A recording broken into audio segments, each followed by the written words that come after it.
அனைவருக்கும் இனிய மாலை வணக்கம். இன்று 216வது நிகழ்வில் நம்மோடு கலந்து கொள்ளவிருப்பவர் படைப்பாளர் ராஜிலா ரிஸ்வான் அவர்கள். இவரோடு கலந்துரையாட இருப்பவர் மங்கை அவர்கள். படைப்பாளர் ராஜிலா அவர்களை பற்றி ஒரு குறிப்பு. தேனி மாவட்டம் கம்பத்தில் உள்ள இலாஹி தொடக்கப்பள்ளியில் 23 ஆண்டுகளாக ஆசிரியராக பணிபுரிந்து வருகிறார். தமிழ்நாடு முற்போக்கு எழுத்தாளர் கலைஞர்கள் சங்கத்தின் மாநில குழு உறுப்பினராகவும் தேனி மாவட்ட பெண்கள் கிளையின் செயலாளராகவும் உள்ளார். இவரது படைப்புகள் விரலிடுக்கில் வெளிச்சம், நானும் புத்தன்தான் என்னும் ஹைக்கூ கவிதை நூலும், என் காட்டில் அடைமழை எனும் புதுக்கவிதை நூலும், பெரியோன் என்னும் நாவலும், ஒன்னாப்பு அளப்பறைகள் எனும் சிறார் கட்டுரைகளும் எழுதியுள்ளார். சிறார் கட்டுரை ஒன்னாப்பு அளப்பறைகள் பள்ளிக்கல்வி பாதுகாப்பு இயக்கத்தின் மூலமாக வெளியிடப்பட்டுள்ளது. நத்தையின் ஆசை எனும் சிறார் சிறுகதை நூலும், உருகாத மாம்பழ ஐஸ்கிரீம் எனும் சிறார் சிறுகதைகள் போன்ற நூல்களையும் எழுதியுள்ளார். இவர் பெற்ற விருதுகள்: பன்னாட்டு பெண்கள் அமைப்பு வழங்கிய தேன்மொழி விருது, மித்ரா துலிப்பா விருது, தமிழ்நாடு முற்போக்கு கலை இலக்கிய மேடை விருது, பொதிகை மின்னல் விருது, கன்னிமாரா நூலேணி விருது உட்பட பல்வேறு விருதுகளை பெற்றுள்ளார். இத்தகு சிறப்புகளுக்குரிய படைப்பாளர் ரிஸ்வான் அவர்களை வரவேற்று மகிழ்விக்கிறோம். இவரோடு நேர்காணல் செய்யவிருப்பவர் மங்கையர்கரசி அவர்கள், அசிஸ்டன்ட் புரொஃபசர் ஆஃப் பாவை இன்ஜினியரிங் காலேஜ். கவிதை எழுதுவது, புத்தகங்கள் வாசிப்பது என தொடர்ந்து வழக்கப்படுத்திக் கொள்ளும் இவர் பெற்ற விருதுகள்: சிறந்த ஆசிரியருக்கான விருது, சாசுரை கல்லூரி பெஸ்ட் அச்சீவர் விருது, தமிழ் இலக்கிய அறக்கட்டளை ரோட்டரி கிளப் வழங்கிய கல்வி அச்சாணி விருது, தமிழ் இலக்கிய அறக்கட்டளை உலக மகளிர் தினம் சிங்கப்பெண் விருது, தமிழ் இலக்கிய அறக்கட்டளை தங்க தமிழ் விருது. இத்தகு சிறப்புகளுக்குரிய நெறியாளுநர் அவர்களையும் படைப்பாளர் அவர்களையும் மீண்டும் ஒரு முறை வரவேற்பதில் மகிழ்ச்சி கொள்கிறோம்.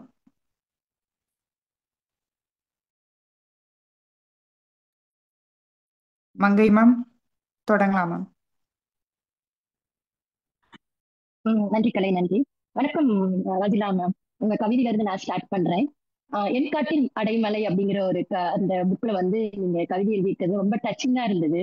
என்றும் உனக்காக எழுதிய கவிதை பலமுறை வாசித்து பார்க்கிறேன், ஒவ்வொரு முறையும் உனது குரலில். ரொம்ப அருமையா கவிதை. அடுத்து இன்னொன்னு பாத்தீங்கன்னா, என் உயிர் நூலை அசைத்து செல்கிறது உன் மௌனம் பேசும் மொழி அப்படிங்கிற ரெண்டு கவிதையும் ரொம்ப, எல்லா கவிதையும் நல்லா இருந்தது, பட் இது ரொம்ப ரொம்ப டச்சிங்கா இருந்தது மேம் எங்களுக்கு. சரி, உங்களுடைய முதல் கேள்வி, உங்களோட படைப்பு பயணம் எப்ப தொடங்குச்சு? முதல் எழுத்து கவிதை அப்புறம் சிறுகதை உங்களோட மனசுல வந்து எப்ப உருவாச்சு? எந்த கதை அல்லது வாழ்க்கை உங்களோட அனுபவமா இருந்தது அப்படின்னு நீங்க சொல்றீங்களா மேம்? தோழமைகள் அனைவருக்கும் இனிய வணக்கம்.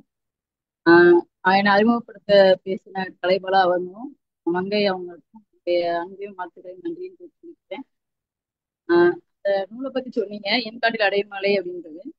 அது முழுக்க முழுக்க ஒரு காதல் கவிதை. அதுல நீங்க சுட்டிக்காட்டின கவிதை வந்து ரொம்ப எனக்கும் நெருக்கமான ஒரு கவிதை தான். அந்த புக்ல வந்து சரின்னு நினைக்கிறேன். இது முழுக்க முழுக்க இதுல போட்டிருக்கிறதே சமர்ப்பணம் என்னுடைய ரிஜுவானுக்குன்னு போட்டிருக்கேன், கணவருக்காக. அதனால அது ரொம்ப ஸ்பெஷல். அதை நீங்க சுட்டிக்காட்டி சொன்னது ரொம்ப நன்றி, ரொம்ப மகிழ்ச்சி. முதல் இதை பத்தி கேட்டிருந்தீங்க. 12வது 12th நம்ம ஃபர்ஸ்ட் ஆட்டோகிராஃப் போடுவோம் இல்லையா, அதுலதான் ஆரம்பிச்சு நான் நினைக்கிறேன். அதுக்கு முன்னாடி எப்ப எழுதுனேன்னு நினைவு இல்லை, ஒருவேளை எழுதுனேன்னா என்னன்னு தெரியல.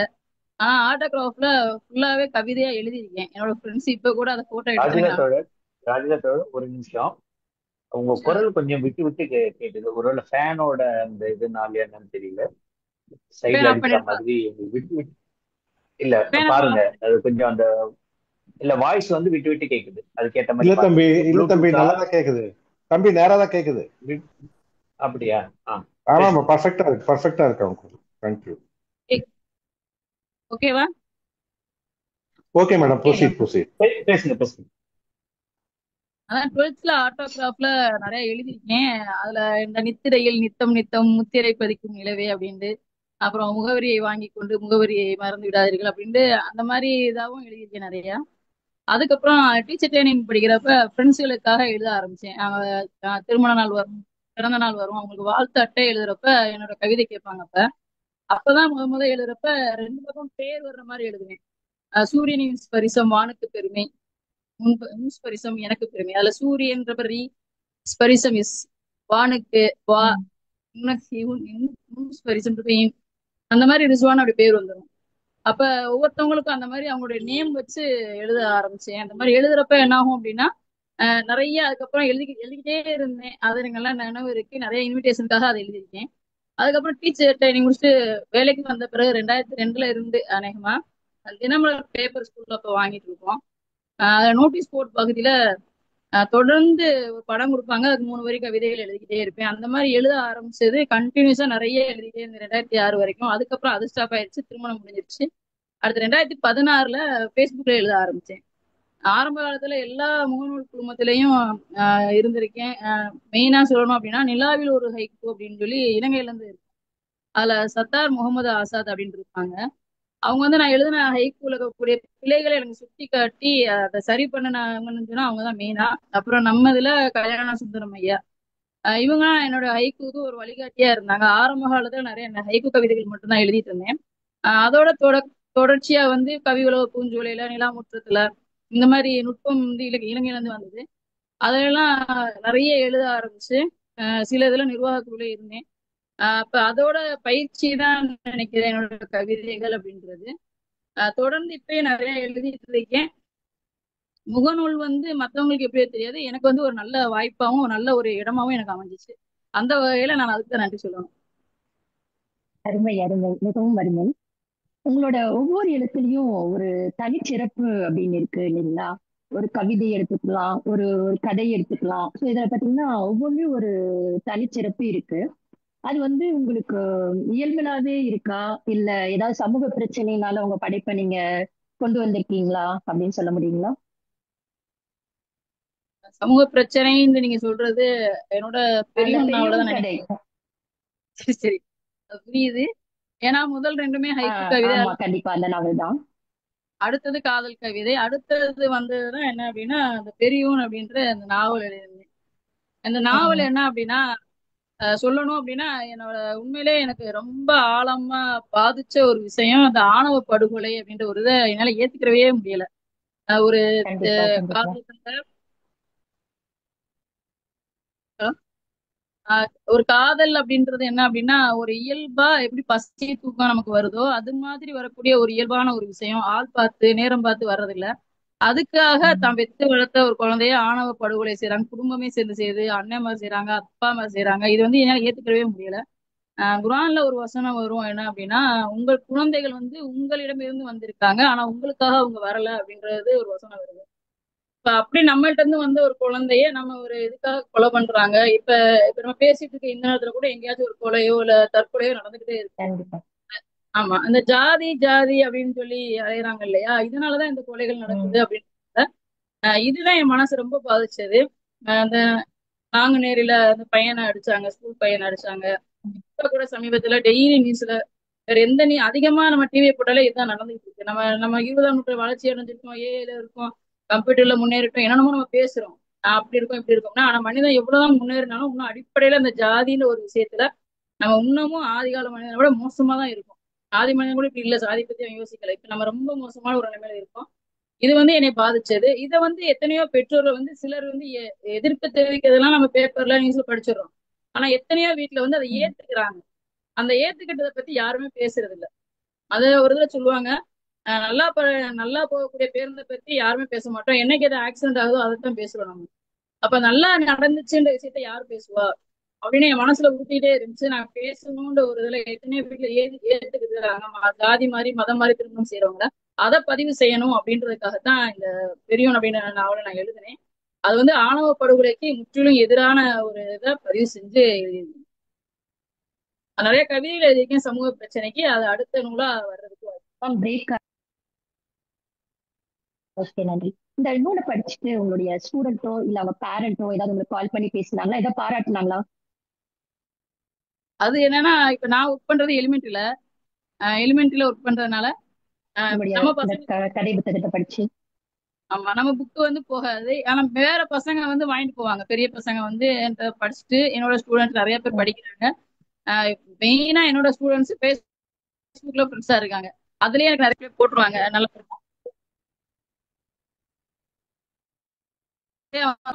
அந்த ஃபேஸ்புக் அளவுல ஃப்ரெண்ட்ஸா இருக்காங்க. நிறைய பேர் நேரடியாவும் சொல்லியிருக்காங்க. நிறைய பேரண்ட்ஸும் சொல்றாங்க, மாணவர்களும் சொல்லியிருக்காங்க.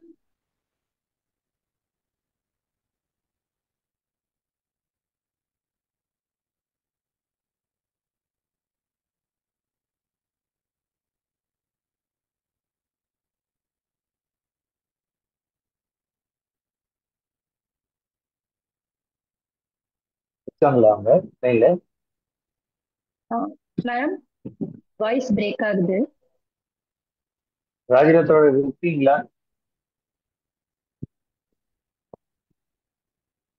கேக்குதுங்களா? ஆனா இல்ல, நான் வெளியில போயிட்டாங்கன்னு நினைக்கிறேன். வெளில போயிருக்காங்களா? சரி, வரட்டும். நீ அவங்களுக்கு ஃபோன் பண்ணி பாருமா, நான் உன்னை ஹோஸ்டா மாத்திரு வந்துட்டாங்க கலைப்பாலாம். வந்துட்டாங்க சரி, கலைப்பாலாம் வந்துட்டாங்க. வச்சிருக்கேண்ணா. கலை என்ன வந்துட்டாங்க வந்துட்டாங்க. உன்னை ஹோஸ்டா மாத்திர என்ன கோ ஹோஸ்டா பண்ணிடு. சரியா? ரைட். சரிங்கண்ணா. ராஜரத்தோட நீங்க பேசலாம். அன்மியூட் பண்ணிட்டு பேசுங்க. அன்மியூட் பண்ணலாம் நீங்க. நீங்க கோர்ஸ்ல தான் இருக்கீங்க. இல்ல, அன்மியூட் பேசுறது கேட்கல. பண்ணிக்கோங்கண்ணா. ஆ,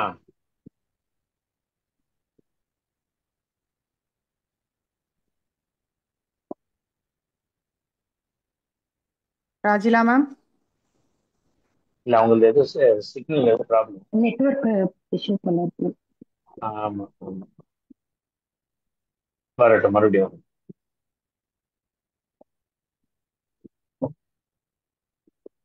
ராஜலா மேம்,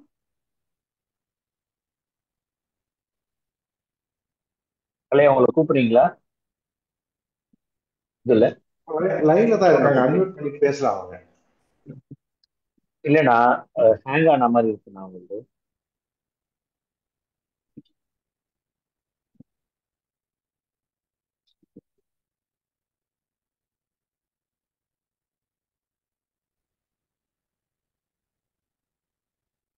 ராஜலா மேம்,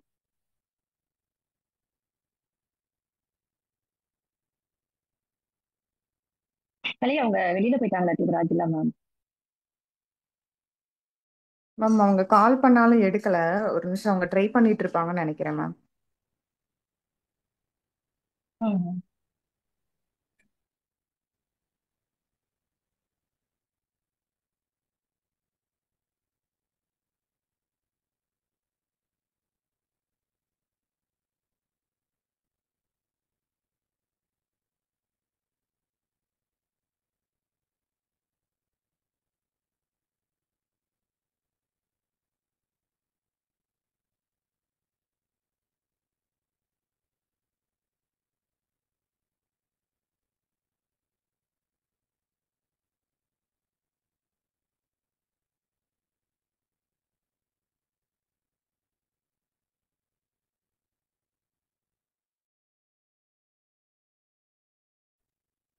மங்கை மேம், நீங்க ஒரு டைம் ட்ரை பண்றீங்களா? இல்ல, அவங்க நம்பரை எடுத்தீங்களா எப்படிங்க கலை? ஆமாங்க, நான் ரிங்கு போகுது, அவங்க எடுக்கல. சரி, அப்ப வேற ஏதோ இஷ்யூவா இருக்கும். மங்கை மேடம், நீங்க அவங்களோட கவிதைகள் ஏதாவது இருந்ததா படிங்களேன் நீங்க, அவங்க வர வரைக்கும். கலை ட்ரை பண்ணட்டும். Okay sir. ம். அவங்களுடைய ஒன்னாப்பு அலப்பறைகள் அப்படிங்கிற ஒரு கதை புக்கும் எழுதியிருக்காங்க. அப்புறம் பாத்தீங்கன்னா நானும் புத்தன் தான் அப்படிங்கிற ஒரு கவிதை புக்ல பாத்தீங்கன்னா ரொம்ப கொஞ்சம் டச்சிங்கா இருந்தது. இணையவழி தேர்வு படித்து பதில் எழுதுகிறார் மகனுக்காக அம்மா. அந்த கோவிட் டைம்ல பாத்தீங்கன்னா எல்லா குழந்தைக்கு வீட்லயும் அம்மா தான் எக்ஸாம் எழுதியிருப்பாங்க, நானும் உட்பட. ஸோ அது எல்லா வீட்லயுமே நடந்திருக்கும். ஸோ அதுக்கப்புறம் பாத்தீங்கன்னா இன்னொன்னு, முகத்தில் மோதிடும் இமைகள் மூடுகிறேன் கடந்து செல்கிறது இளங்காற்று அப்படின்னு சொல்லிட்டு அதுவும் நல்லா இருக்கு. அவங்களுடைய ஒவ்வொரு ஹைக்கூ கவிதையும் ஒரு மாதிரி டச்சிங்காவே இருக்கும். இரவை பகலாக்குகிறாள், நிலவை சூரியனாக மாற்றி வரியும் மகள். இது கொஞ்சம் அதாவது வித்தியாசமான கவிதை படைப்புகள் அவங்களோடது எல்லாமே. கால்தடம் இல்லா நடைபாதை ஓரங்கள், புள்ளி விலாசங்கள் அப்படின்னு இருக்கும். அப்புறம் அம்மா ஞாபகம் பழைய பெட்டிக்குள், கிழிந்த சேலை அப்படின்னு இருந்தது. ஒரு அப்புறம் இன்னும் ஹைக்கூ கவிதை பார்த்தீங்கன்னா, கதவை திறங்கள் காற்று வரட்டும், கூடவே வந்தது கொசுவும் அப்படின்னு இருந்தது. ஆஹ் மின்வெட்டு மெழுகுவர்த்தி வெளிச்சத்தில் நிழல் விளையாட்டு அப்படின்னு. அப்புறம் கோவில் மணி சத்தம் கேட்டதும் கும்பிடுகிறான் பிச்சையிட்டவரை யாசகன் அப்படின்னு இருக்கும். கோவில் மணி சத்தம் கேட்டதும் கும்பிடுகிறான் பிச்சையிட்டவரை யாசகன். அது கொஞ்சம் டிஃப்ரெண்டான கவிதை அதுவும். சிட்டுக்குருவியின் சத்தம் கையில் எடுத்ததும் நிற்கின்றது அலைபேசி அழைப்பு. அது அலைபேசியில மட்டும்தான் கேட்க முடியுது சிட்டுக்குருவியோட சத்தம் அப்படிங்கிறது அவங்க சொன்னது ரொம்ப நல்லா இருந்தது. ஸோ இந்த மாதிரி ஒவ்வொரு கவிதைகளும் மாலை நேர நடைப்பயிற்சி மங்கை போகும் மேம், வழியில் கிடைத்தது. இடையூறுக்கு மன்னிக்கணும் மேம். ராஜிலா மேம், உங்களுக்கு கேக்குதா மேம்?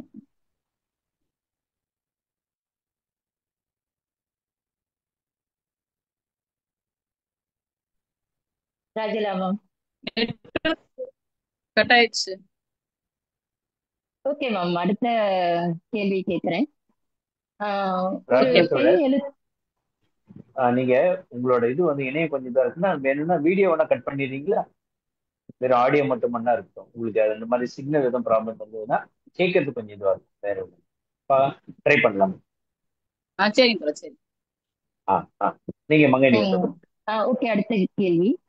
ஒரு பெண் எழுத்தாளராக நீங்கள் எதிர்கொண்ட சவால் என்ன?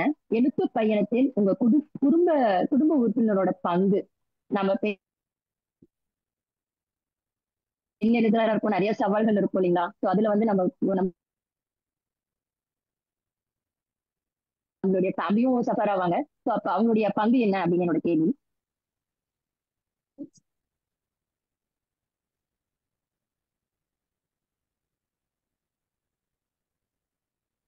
நீங்க கேட்டது குடும்ப உறுப்பினரோட இது கேட்டிருக்கீங்க நினைக்கிறேன். சிலது கட்டாய கேட்டுச்சு. எனக்கு நான் பேசுறது தெளிவா ஆமா ஆமா கேக்குதுங்களா? ஆமா மேம்.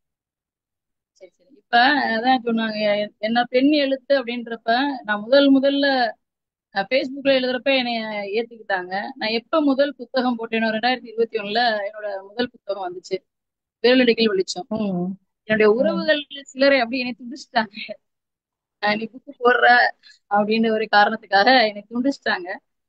அது ம் துண்டிச்சது மட்டும் இல்லாம என்னை பத்தி அவதூறாவும் நிறைய பேசிட்டாங்க. அந்த பேச்சுக்குள்ள என் காதுல வந்து அப்படி சேர்ந்துருச்சு. ஒரு சிலர் பேசின வார்த்தைகள் உள்ள பொறாமையோட உச்சம் கூட அது வைக்கலாம். அந்த வார்த்தைகள் கேட்டு நான் ஆரம்ப காலத்துல அழுதாலும் அது போக போக என்னாச்சு அப்படின்னா, இவங்களுக்கு முன்னாடி நம்ம நல்லா வந்து காட்டணுமே அப்படின்னு. ஏன்னா அவங்களுக்கு அதுதான் வேலை, அதனால அவங்க அதை செஞ்சுக்கிட்டு இருக்காங்க. நம்ம வந்து அதை ஃபாலோ பண்ணி நமக்கு நிறைய வேலை இருக்கு. அப்ப நம்ம இதை காதல வாங்கிக்கிட்டு இருந்தோம் அப்படின்னா நம்ம வேலையில செய்ய முடியாம போயிருமே நோக்கத்துல நான் அதை எதையுமே கண்டுக்கிறது இல்லை. இப்ப எல்லாம் கண்டுக்கிறதே இல்லை. ஏன்னா அவங்க வேலை இல்லாம பேசுறாங்க அப்படின்னாலும் அதை விட்டுறது, அவாய்ட் பண்ணிடுறது. ஆனா என்னோட குடும்பம் அப்படின்றப்ப மெயினா என்னோட கணவர் வந்து முழு ஒத்துழைப்பு எனக்கு. எதுனாலும் பாத்துக்கலாம், எதுவும் கவலைப்படாத நான் பாத்துக்கிறேன் அப்படின்னு ஃபுல் சப்போர்ட் பண்ணுவாங்க. சின்ன சின்ன விஷயத்துல கூட இப்ப வரைக்கும் சொன்னோம்னா ராஜிலா ரிஜ்வானா ரெண்டும் சேர்ந்துதான். அந்த ரிஜ்வான் இல்லாட்டி ராஜிலா கிடையாது. அந்த அளவுக்கு ஃபுல் சப்போர்ட் பண்ணுவாங்க. என்னோட குழந்தைகளும் அதே மாதிரி தான். என்னோட மூத்த 2 பெண் குழந்தைகளுமே எனக்கு எல்லா விதத்திலையும் உதவியா இருக்காங்க. அது மாதிரி அம்மா அப்பாவும் கூட இருக்காங்க. அவங்களும் எல்லா விதத்திலையும் எனக்கு உதவியா இருக்காங்க. அந்த குடும்பம் இல்லாம உண்மையிலே சொல்லுவாங்க, ஒரு ஆணோட வெற்றிக்கு பின்னாடி ஒரு பெண் இருக்கா அப்படின்னு.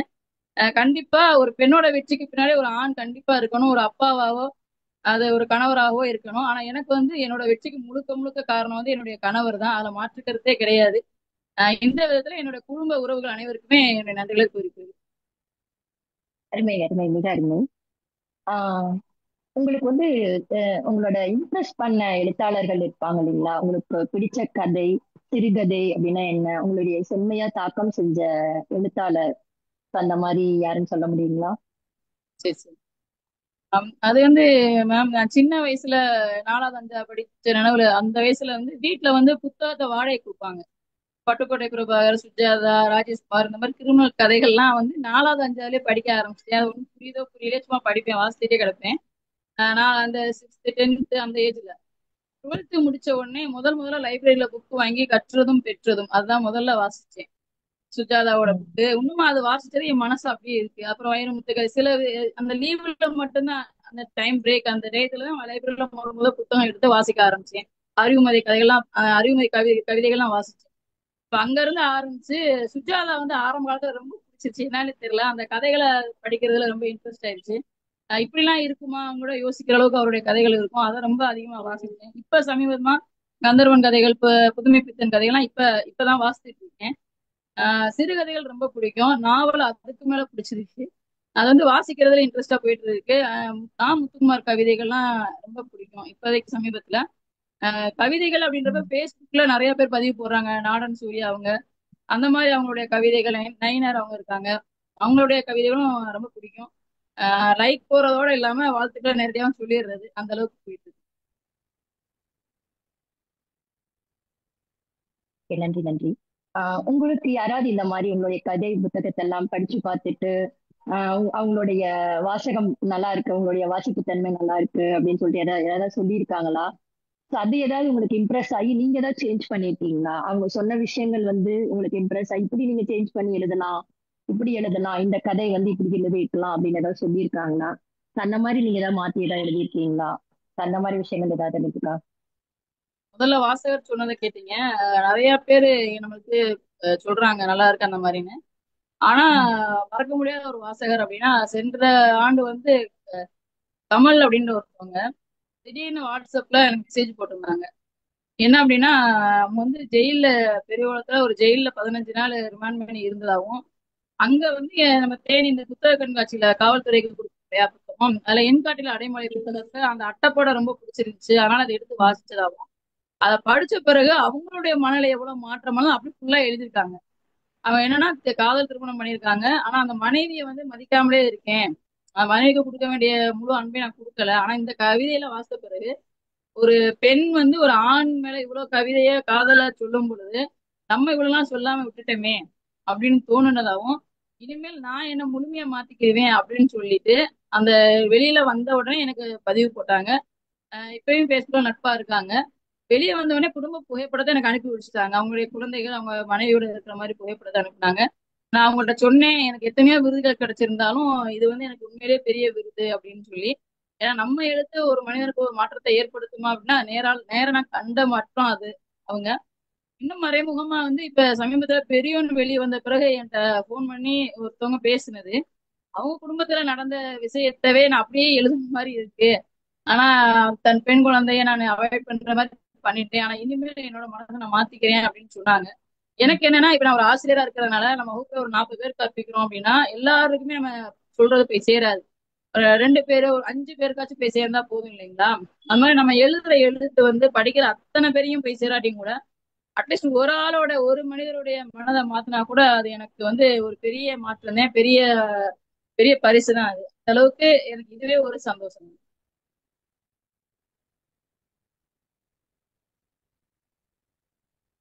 அருமை, மிகவும் அருமை. நன்றி.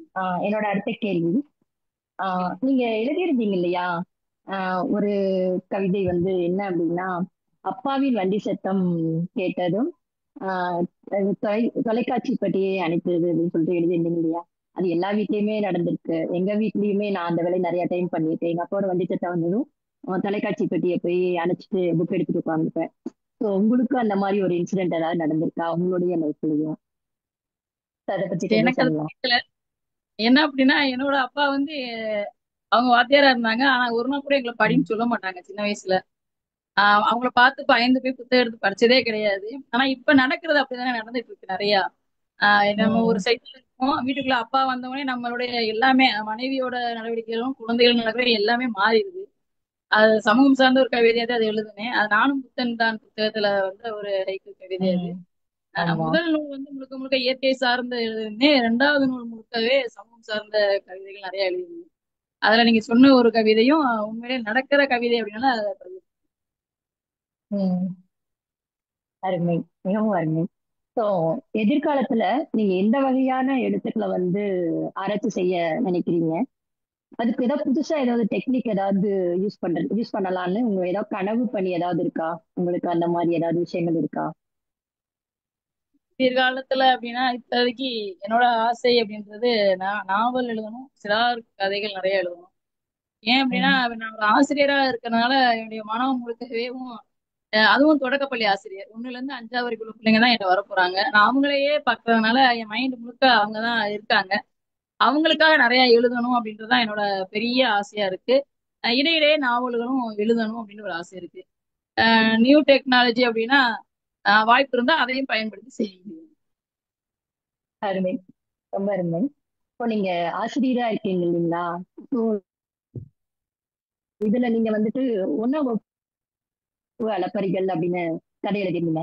அதுல முழுக்க முழுக்க பாத்தீங்கன்னா நீங்க மாணவ செல்வங்களோட இருந்த அவங்களுடைய அடிச்சட்டைகள் சொல்லலாம், அவங்களுடைய குறும்புத்தனங்கள், அவங்களுடைய உலகமே வேற. So, அந்த உலகத்துக்குள்ள நீங்க போய் அது வந்து அண்டர்ஸ்டாண்ட் பண்ணி எழுதியிருந்தது மிகவும் அருமை.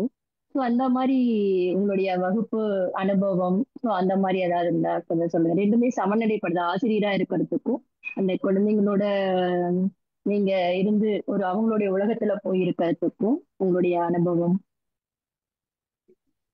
ரெண்டுமே நான் அந்த பேலன்ஸ் பண்ணணும் இல்லையா?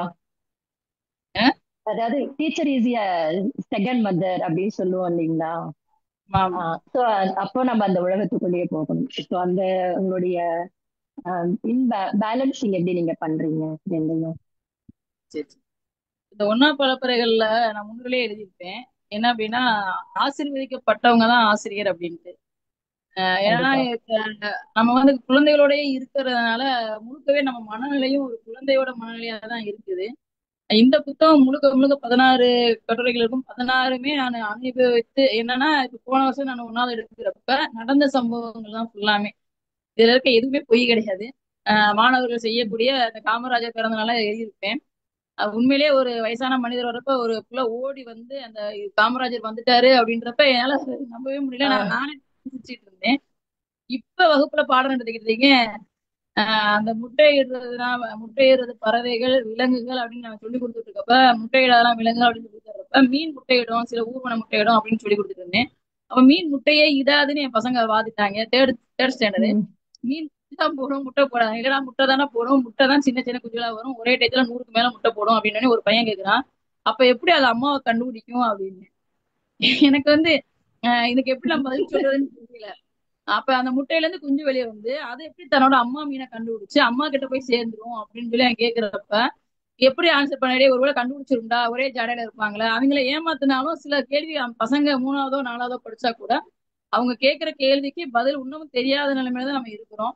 இது எல்லாத்தையுமே எனக்கு கொசுவோட ரத்னம் என்ன பிளட் குரூப் ஒரு பையன் கேட்டிருப்பான்.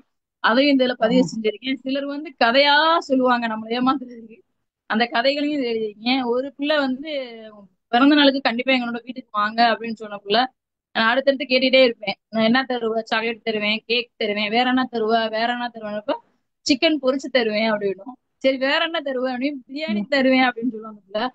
அவ பிரியாணி தவிர வேற என்ன தருவ, ஆமா பிரியாணியை விட உலகத்துல பெருசு வேற இருக்கு அப்படின்னு சொல்றப்ப அந்த குழந்தையோட மனநில இருந்து யோசிக்கிறப்ப உண்மையிலேயே பிரியாணியை விட வேற என்ன பெருசு இருக்கு அப்படின்னு எனக்கு தோணுச்சு. கண்டிப்பா வர்றேன் அப்படின்னு. அப்ப இந்த மாதிரி பிள்ளைங்க சும்மா நம்ம ரோட்ல எங்கேயாச்சும் இப்ப ஈவினிங் ஸ்கூல்ல 24 மணி நேரம் பார்ப்பாங்க, அது அவங்களுக்கு பெருசா தெரிய மாட்டேங்குது. ஒரு கடையிலயோ ஏதோ ஒரு ஃபங்க்ஷன்ல நம்மளை பார்த்துட்டோம் அப்படின்னா மறுநாள் வந்து நான் உங்களை பார்த்தேன்ல, நான் உங்களை பார்த்தேன்லன்னு சொல்லிக்கிட்டே இருப்பாங்க. இதெல்லாம் வந்து ஒரு மகிழ்வான ஒரு தருணம். உண்மையிலேயே ஆசிரியரா இருக்கிறது எனக்கு வந்து கிடைச்ச ஒரு பெரிய கிஃப்ட். என்ன அப்படின்னா, நான் சின்ன வயசுல அநேகமா நான் 5th இருந்தேவும் நான் டீச்சர் தான் ஆவேன்னு சொல்லியிருக்கேன். எங்க டீச்சர் கேட்டாங்க, சித்தாயி டீச்சர் நீ என்ன ஆவ அப்படின்னு 5th. அப்ப நான் உங்கள்கிட்ட சொன்ன பதில் வந்து நான் ஆசிரியரா தான் ஆவேன் அப்படின்னு. அந்த ஆசை வந்து நிறைவேற்றின ஒரு இதுதான் எனக்கு இந்த டீச்சர் சொல்லிடுவேன். அப்ப அந்த ஆசிரியர் வேலையை வந்து நான் விரும்பி ரொம்ப ஆசைப்பட்டு செய்யறதுனால முழுமையா செய்யறேன். என்னோட பள்ளி நேரத்துல ஃபுல்லா நமக்கு மாணவர்களோட இருக்காலும் அந்த பள்ளி நேரம் முழுக்க மாணவருக்காக மட்டும்தான் செலவிடுறோம். இப்ப வீட்டுல வந்தாலும் நம்ம குழந்தைங்க 3 குழந்தைங்க இருக்காங்க, அவங்கள பார்க்கணும். அவங்க படுத்து அவங்கள தூங்க வச்சுட்டு 10:30 மணி 11 மணிக்கு மேல அதுக்கப்புறம் ஒரு நாளைக்கு எனக்கு 1 மணி நேரம் கிடைக்கிறதே ஒரு பெரிய விஷயம். வாசிக்கிறதுக்கா இருக்கட்டும், எழுதுறதுக்கா இருக்கட்டும், இந்த 1 மணி நேரத்துக்குள்ள நான் வாசிக்கவும் செய்யணும், எனக்கான மனசுல தோன்றதை எழுதவும் செய்யணும். அப்படின்றப்ப கொஞ்சம் கஷ்டம். அப்ப விடுமுறை நாட்களையும் பயன்படுத்தி தான் இந்த மாதிரி போயிட்டு இருக்கு. சமநிலைப்படுத்துறது அப்படின்றப்ப அதையும் இதையும் நான் சம்மந்தப்படுத்துறதே கிடையாது. ஆசிரியர் தொழில் எனக்கு வேலை, அது தனி. நம்ம எழுத்து பணின்றது இது வேற, அதையும் இதையும் நான் மிங்கிள் பண்றது கிடையாது. அந்த தொழில் செய்யறப்ப நான் முழுக்க முழுக்க ஆசிரியரா மட்டும்தான் இருப்பேன், வேற எந்த எனக்கு மைண்ட்ல வராது. அது மாதிரி வீட்டுல எப்ப நம்ம மைண்ட்ல தோணுதோ அந்த இடத்துல இதை முடிக்கணும் அப்படின்னு நினைச்சு உட்காந்துட்டேன்னா முடிச்சிருவேன். அந்த மாதிரியே இப்ப போயிட்டு இருக்கு. அதனால 2 வேலையும் சமமா பாத்துக்கிறேன். ஏதோ ஒரு மாணவர் நம்மள வந்து இம்ப்ரெஸ் பண்ணிருப்பாங்க இல்லைங்களா? அத்தனை பள்ளியில வந்து அத்தனை மாணவர்கள் இருந்திருப்பாங்க. இருந்தாலுமே ஏதோ ஒரு குழந்தை வந்து நம்மள ரொம்ப ஆச்சரியப்பட வைக்கும். ஸோ அந்த மாதிரி ஏதாவது ஒரு சம்பவம் இருக்கா? உங்களோட எழுத்து முயற்சியில அந்த மாணவன் வந்து உங்களுக்கு ஏதாவது இம்ப்ரெஸ் பண்ணி சொல்லியிருப்பான், நீங்க அது வந்து உங்களை அறியாம நீங்க எழுதியிருந்திருக்கலாம். ஸோ அந்த மாதிரி ஏதாவது நிகழ்வு நடந்திருக்கா? கண்டிப்பா இந்த நீங்க கேட்ட கேள்விக்கு பதில் வந்து வேற எதுவுமே கிடையாது. இந்த புக்கு தான் ஒன்னா பழக்கம் புக் வந்து முழுக்க முழுக்க என்னுடைய மாணவர்கள் செய்த குறும்புகளின் தொகுப்பு குறும்புகள். தான் சொல்லணும்னா முதல்ல இம்ப்ரெஸ் பண்ண மாணவன் அப்படின்னா எனக்கு இப்ப நல்லா நினைவு இருக்கு. நான் வேலைக்கு சேர்ந்த புதுசா 2002 நான் அப்பாயின்மெண்ட். அப்ப நான் போர்ட்ல 4வது டீச்சரா இருக்கேன். நான் போர்ட்ல ஏதோ எழுதிட்டு இருக்கப்ப அந்த சாப்பி சத்தம் போடும் பாத்தீங்களா, கிச்சு கிச்சுன்னு ஒரு சத்தம் வரும். ஒரு பையன் ஃபர்ஸ்ட் பெஞ்ச்ல ஆளா உட்காந்துருந்தான். ஒரு பையன் பயாஸ், இப்ப எங்க இருக்கான்னு தெரியல, ஆனா அவன் பேரெல்லாம் நினைவு இருக்கு, ஆள் நினைவு இருக்கு. பயாஸ் சொன்னா, டீச்சர் அந்த சாக்பீஸ் ஏன் கத்திக்கிட்டே இருக்கு அப்படின்னு. எனக்கு ஷாக் ஆயிடுச்சு. சாக்பீஸ் கத்துமா அப்படின்ட்டு. சாக்பீஸ் சத்தம் போடுதுன்னா அது வேற, அவன் சொன்னது சாக்பீஸ் கத்திட்டே இருக்கு அப்படின்னு. அன்னைக்குதான் நான் எழுதினேன், கரும்பலையில் கீச் கீச் கதரும் சாக்பீஸ் அப்படின்னு. இது அநேகமா என்னுடைய முதல் ஹைக்குவா இருக்கணும்னு நினைக்கிறேன். அதுக்கு முதல்ல எழுதுனது நினைவு இல்ல. கரும்பலையில் கீச் கீச் கதரும் சாக்பீஸ் அப்படின்றது. அதுக்கப்புறம் யோசிச்சு பார்த்தா அந்த ஹைக்கூவோட தன்மையே அப்படின்னா என்னன்னா அப்படின்னா, நம்ம சுத்தி இருக்க எல்லா பொருளையும் ஒரு உயிர் உள்ளதாகவும் அதை நினைச்சு செய்யக்கூடியதானே நம்ம ஹைக்கூ அப்படின்றது. எல்லா பொருளுக்கும் மதிப்பு தரக்கூடியதான் நம்ம ஹைக்கூன்றது. அப்ப அந்த சாக்பீஸ்க்கு உயிர் இருக்க போய் தானே அது கத்துதுன்ற வார்த்தை அந்த பையன் வாயில இருந்து வந்துச்சு. அது சத்தம் போடு, சத்தம் கேட்குது, கிச் கிச்சின்னு சத்தம் அப்படி சொல்லல, சாக்பீஸ் கத்துது அப்படின்னு சொன்னதுனால அந்த சாக்பீஸ்க்கு ஒரு உயிர் இருக்கு. அதனாலதான் கரும்பலையில் கிச் கிச் கதரும் சாக்பீஸ் அப்படின்றது. இப்பயும் நான் ஹைக்கூ நினைச்சாலே எனக்கு அந்த பயாஸ் முகம் தான் வருது. எங்க இருந்தாலும் அந்த மாணவனுக்கு என்னுடைய நன்றிகளை இந்த நேரத்தில் நான் கொடுக்கிறேன். அருமை, மிகவும் அருமை. என்னுடைய இறுதி கேள்வி, விரைவில் வெளிவர உள்ள உங்களுடைய புதிய முயற்சி ஆசிரியரோட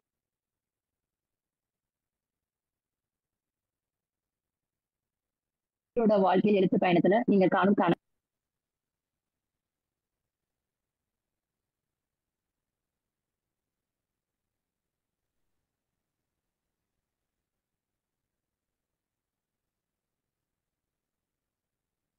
ராஜிலா மேம். வணக்கம் மேம், கேக்குதுங்களா? நீங்க பேசுறது கேட்கல. கேக்குது மேம். ஆமா மங்கை, நீங்க மறுபடியும் பேசுங்க, உங்க கேள்வி மறுபடியும் கேளுங்க, கொஞ்சம் டிஸ்டர்பன்ஸ். ஓகே. விரைவில் வெளிவர உள்ள உங்களுடைய புதிய முயற்சி ஆசிரியர் வாழ்க்கையிலும் எழுத்து பயணத்திலும் நீங்க காணும் கனவு, ஏதோ நம்ம கனவு கண்டுட்டு இருப்போம் இல்லைங்களா? அந்த கனவை பேஸ் பண்ணி நம்ம ஏதோ எழுதணும் சாதிக்கணும்னு நினைப்போம் இல்லைங்களா? அந்த புதுசா நீங்க முயற்சி பண்ணதுல இப்போ ஏதாவது ரீசெண்டா வெளிவர போகுதா, ஏதாவது புக்ஸ், அதை பத்தி கொஞ்சம் சொல்லுங்க. ரீசெண்டா வெளியே வர போகுது அப்படின்னா ஒரு சிறார் கதைகள் தொகுப்பு, சிறார் சிறுகதை தொகுப்பு எழுதியிருக்கேன். உருகாத மாம்பழ ஐஸ்கிரீம் அப்படின்றதுக்கு அது டைட்டில். அது ஒரு ஐஸ்கிரீம் வந்து ஒரு கதை அதுல வருது, அதனால அந்த தலைப்பு வச்சிருக்கேன். அது வந்து இப்ப விரைவில் வரக்கூடிய இந்த மாசத்திலேயே அநேகமா கையில வந்துடும், வெளிவரக்கூடிய ஒரு நூல். அடுத்து நீங்க எனக்கு நிறைய சிறார் கதைகளும் நாவலும் எழுதணும்ன்றதுதான் என்னோட ஆசிரியர் வாழ்க்கையிலும் எழுத்து பயணத்திலும் நீங்க நம்ம ஒரு ட்ரீம் வச்சிருப்போம், கோல் செட் அந்த மாதிரி ஏதாவது வச்சிருக்கீங்களா? ட்ரீம் அப்படின்னா எனக்கு ஆசை வந்து, இப்ப நான் 23 வருஷம் வேலை பார்த்துட்டேன். என்னோட என்கிட்ட படிக்கக்கூடிய எல்லா மாணவர்களும் சிறந்த குடிமகனா வரணும்ன்றதுதான் என்னோட பெரிய பெரிய ஆசை. இன்னமும் ரிட்டையர் ஆகாம எங்கிட்ட படிக்கிற எல்லா மாணவருமே, ஒருத்தர் இல்ல 2 பேர் இல்ல, எல்லாருமே ஒரு நல்ல பொசிஷன்ல நல்லா எங்க பார்த்தாலும் இந்த டீச்சரை நான் படிச்சேன் அப்படின்னு எனக்கு சொன்னாலே எனக்கு அது பெரிய கிஃப்ட் தான். அந்த வகையில என்னுடைய மாணவர்கள் நல்ல சிறந்த மாணவர்களா வரணும் அப்படின்றது ஆசிரியர் பணியில இருக்கக்கூடிய எனக்கு பெரிய ஒரு ஆசை. இப்ப நேத்து வந்து இந்த வாரம் ஞாயிற்றுக்கிழமை அன்பாசிரியர் விருது வாங்கியிருக்கேன் நம்ம கல்வித்துறை அமைச்சர் கையில. அது வந்து அது வந்து எனக்கு கிடைச்ச உண்மையிலேயே அன்பாசிரியர் அப்படின்னு என்னுடைய மாணவர்கள் எல்லாருமே என்கிட்ட அவ்வளவு பிரியமா இருப்பாங்க. படிச்சுட்டு போனவங்க யாரும் எனக்கு சிரிக்காம இருக்க மாட்டாங்க. இப்ப ஹைஸ்கூல்ல படிக்கிறாங்க, பக்கத்துலயே இருக்கு, சிரிச்சுட்டே இருப்பாங்க. எப்ப பார்த்தாலும் என்கிட்ட வந்து ஏதாச்சும் ஒரு விஷயத்த சொல்லிக்கிட்டே இருப்பாங்க. அவங்களுக்கு ஏதாச்சும் ஒரு பிரச்சனைனா நேரம் வந்து என்கிட்ட சொல்லுவாங்க. அந்த அளவுக்கு நான் மாணவர்கள்ட்ட நெருங்கி பழகிருக்கேன். அப்படின்றப்ப இந்த அன்பாசிரியர் விருது கிடைச்சப்ப அது பெரிய சந்தோஷமா நினைச்சேன். அது என்னோட மாணவர்கள் எல்லாம் ரொம்ப சிறந்த ஒரு நிலையில இருக்கணும், நல்ல குடிமகனா இருக்கணும்ன்றது ஆசிரியர் பணியில என்னோட ஆசை. எழுத்து பணியில வந்து நிறைய எழுதணும். இன்னும் எழுதுறதுக்கு டைம் கிடைச்சவங்க நிறைய எழுதிருக்கேன், டைம் இல்லாதனால கொஞ்சம் சுருக்கமா போயிட்டு இருக்கு. ஆனா இன்னமும் நிறைய சிறார் கதைகள் நிறைய எழுதணும், நாவல் நிறைய எழுதணும், ஹைக்கூ இன்னும் நிறைய எழுதணும் அப்படின்றதுதான் என்னோட பெரிய பெரிய ஆசையா இருக்கு. கண்டிப்பா உங்களுடைய கனவும் ஆசைகளும் கண்டிப்பா நிறைவேறும். இந்த நிகழ்ச்சி மூலமா கண்டிப்பா உங்களுக்கு ஆசை நிறைவேறும் அப்படின்னு நாங்க வாழ்த்துறோம். நீங்க வாங்கின விருதுகளுக்கும் உங்களுக்கு எங்களுடைய அன்பான வாழ்த்துக்கள். ரொம்ப நன்றி. கேள்விகள் யாராவது கேட்கறதா இருந்தா கேட்கலாம்.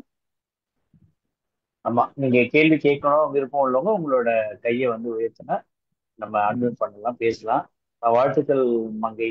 உங்களுக்கும் வந்து ராஜிலா அவர்களுக்கும் வந்து பாராட்டுக்கள். அதாவது ஒரு கல்லூரி பேராசிரியையும் ஒரு பள்ளி பேராசிரியும் தான் நம்ம சொல்லணும். அழகா வந்து நீங்க உங்களுக்குள்ள என்னன்னாக்கா, என்ன மேடம் உங்க பசங்க இப்படி இருக்கிறாங்க, ஒழுங்கா இருக்கிறாங்களா அப்படின்னு ரெண்டு பேரும் தனியா உட்காந்து பேசிக்கிறத எங்களோட குழுவோட உட்காந்து பேசின மாதிரி தான் நாங்க அதை புரிஞ்சுக்கிறோம். உங்க மூலியமா வந்து அந்த இன்னும் இப்போ நீங்க கடைசியா சொன்ன வந்து அன்பாசிரியர் விருதுங்கிறத நான் அங்கிருந்து உள்ள போறேன் நாங்க. ஆசிரியர்கள் என்றாலே அன்பானவர்கள் அப்படிங்கிறது மாறி போய் இப்போ அன்பான ஆசிரியர்கள் இருக்கிறாங்களான்னு தேடி பார்த்து ஒரு விருது கொடுக்கறது ஒரு நடைமுறைக்கு நம்ம தள்ளப்பட்டு இல்லைங்களா? அதுல ரசிலா மாதிரியான சிறந்த ஆசிரியர்கள் வந்து அங்கதான், அதாவது நம்மளோட பள்ளி கல்வித்துறைங்கிறது கல்விங்கிறது வந்து அந்த பட்ஸ் அந்த அந்த குழந்தைங்க கிட்ட இருந்து வர்ற அந்த இது இருக்கு இல்லைங்களா? இன்னைக்குமே நான் 2ஆம் வகுப்பு படித்த மாணவனா இருந்து படித்த போது ஆசிரியரோட ஆசிரியரோட பேர் வந்து தெரியும். இந்த இடத்துல இருக்கிற குழந்தைங்க வந்து அவ்வளவு சீக்கிரம் மறக்க மாட்டாங்க. அத வந்து ஆஹ் நம்ம மங்கையும் நீங்க உங்களோட உரையாடல் வந்து ரொம்ப நல்லா இருந்து நிறைய கொண்டு வந்திருக்கீங்க. இப்போ என்னோட கேள்வி என்ன அப்படின்னா, இங்க இப்போ நம்ம இதுல வந்து நிறைய வளரும் எழுத்தாளர்கள் இருக்கிறாங்க. நீங்க எத்தனை புத்தகங்கள் வந்து எழுதிருக்கீங்க? உங்களோட அந்த எழுத்து வந்து இப்போ உங்களுக்கு வந்து இது நான் எழுதுனது சரியில்லை, எனக்கு இது திருப்திகரமா இல்லை அப்படின்னு நீங்க நினைச்சு அதை ஏதாவது எடுத்து போட்டுருவீங்களா? இல்ல வேணாம், இது இன்னும் கொஞ்ச நாள் கழிச்சு நம்ம இதை கொஞ்சம் சரி பண்ணி மறுபடியும் எழுதுவோம் அப்படிங்கிற மாதிரி நினைச்சு எழுதுவீங்களா? இது வரைக்கும் எழுதின எதையுமே நல்லா இல்லைன்னு போட்டதே கிடையாது. ம். சிலது யோசிக்கணும் அப்படின்னா பெண்டிங்ல வச்சிருவேன். பதிவே போட மாட்டேன். இப்ப நான் செய்யற ஃபர்ஸ்ட் வேலை எழுதினோடனே பேஸ்புக்ல பதிவு போடுறது. மனசுக்கு கொஞ்சம் திருப்தி இல்லை அப்படின்னா பெண்டிங்ல கிடக்கும், அது பாட்டு கிடக்கும். எப்ப அது எனக்கு மைண்ட்ல இது இப்ப இந்த இது கரெக்ட் பண்ணி எழுதலாம் அப்படின்னு தோணுதோ அந்த நேரத்துல அதை கரெக்டா சரி பண்ணி செய்வேன். நான் எதையுமே வீணாவா நமக்கு ஏன்னா அந்த நேரத்துல தோன்றதுன்னா நம்ம எழுதுறோம். அது அது ஒரு காலத்துல இல்லாட்டி இன்னொரு காலத்துல நமக்கு ஏற்றதா தோன்றப்ப அதை பதிவு செய்வேன். மகிழ்ச்சி. நீங்க எழுதினதே வந்து இன்னும் சில காலகட்டங்களுக்கு அப்புறம் நீங்க படிச்சு பார்க்கும்போது அடடா இல்ல இன்னும் இப்படி எழுதியிருந்திருக்கலாமா அப்படிங்கிற மாதிரி ஏதாவது உணர்வுகள் வந்துருக்குமா உங்களுக்கு? என்ன அப்படின்னா இப்ப நம்மளுக்கு எத்தனை குழந்தை பிறந்தாலும் முதல் குழந்தை பிறகுது, ரெண்டாவது குழந்தை பிறகுது. இப்ப எனக்கே 3 குழந்தை இருக்கு. உன்னை விட ஒண்ணு பெஸ்ட், இதை விட இது பெஸ்ட் தான் தோணும். ஆனா எப்பயுமே முதல் குழந்தை தான். அது என்னதான் சில குறைபாடு இருந்தாலும் நமக்கு அதை ஏத்துக்கவே முடியாது. இப்ப என்னோட படைப்புல இது வரைக்கும் 6 நூல் வந்திருக்கு. 6மே ஒண்ணுதான். எதுவுமே பெஸ்ட்னு எனக்கு சொல்லவும் முடியாது. ஏன்னா முதல்ல நான் எழுதுறப்ப நான் முதல்ல அந்த விரலடிகளை வெளிச்சம்னா ஹைக்கூ கவிதை தொகுப்பு வந்து அகனி பதிப்பு மூலம் முருகேசன் அவங்க கொண்டு வந்தாங்க. அது வரைக்கும் நான் கவிஞரா தான் இருந்தேன். ஆனா என்னை யாரும் கவிஞர் கூப்பிடல.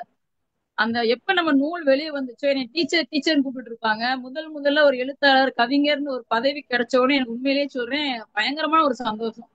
நான் ஆசிரியரா இருக்கிறத விட நம்ம எழுத்தாளர்ன்றப்ப ஒரு அடி உயர்ந்த மாதிரி. ஏன்னா எல்லாருமே ஆசிரியரா இருக்காங்க, எத்தனை ஆசிரியர் எழுதுறாங்க அப்படின்றப்ப இப்ப என்னையவே தேடி தேடி நிறைய பேர் சொல்றாங்க உங்களுக்கு எப்படி டைம் கிடைக்குது, நீங்க எந்த டைம் எழுதுறீங்க, இன்னும் ஆச்சரியமா கேக்குறாங்க. அப்ப இந்த எழுத்து பணியில என்னை கொண்டு வந்து நிறுத்தினது வந்து முதல் நூல் தான். இப்ப ஒரு சில சின்ன சின்ன குறைகள் இருந்தாலும் கூட முழுமையான ஒரு நூல் தான். முதல் நூல்ல இருந்து இன்னைக்கு வரைக்கும் நான் எழுதிட்டு இருக்க நூல். அதனால எதையுமே நானு மாற்றணும்னு நினைக்கல. நடந்ததெல்லாம் சிறப்பாக நடந்திருக்கு. இனிமேல நம்ம இன்னும் கொஞ்சம் நம்மள மனதளவுலையும் எழுத்தளவையும் முன்னேற்றிட்டு தொடர்ந்து எழுதுவோம்.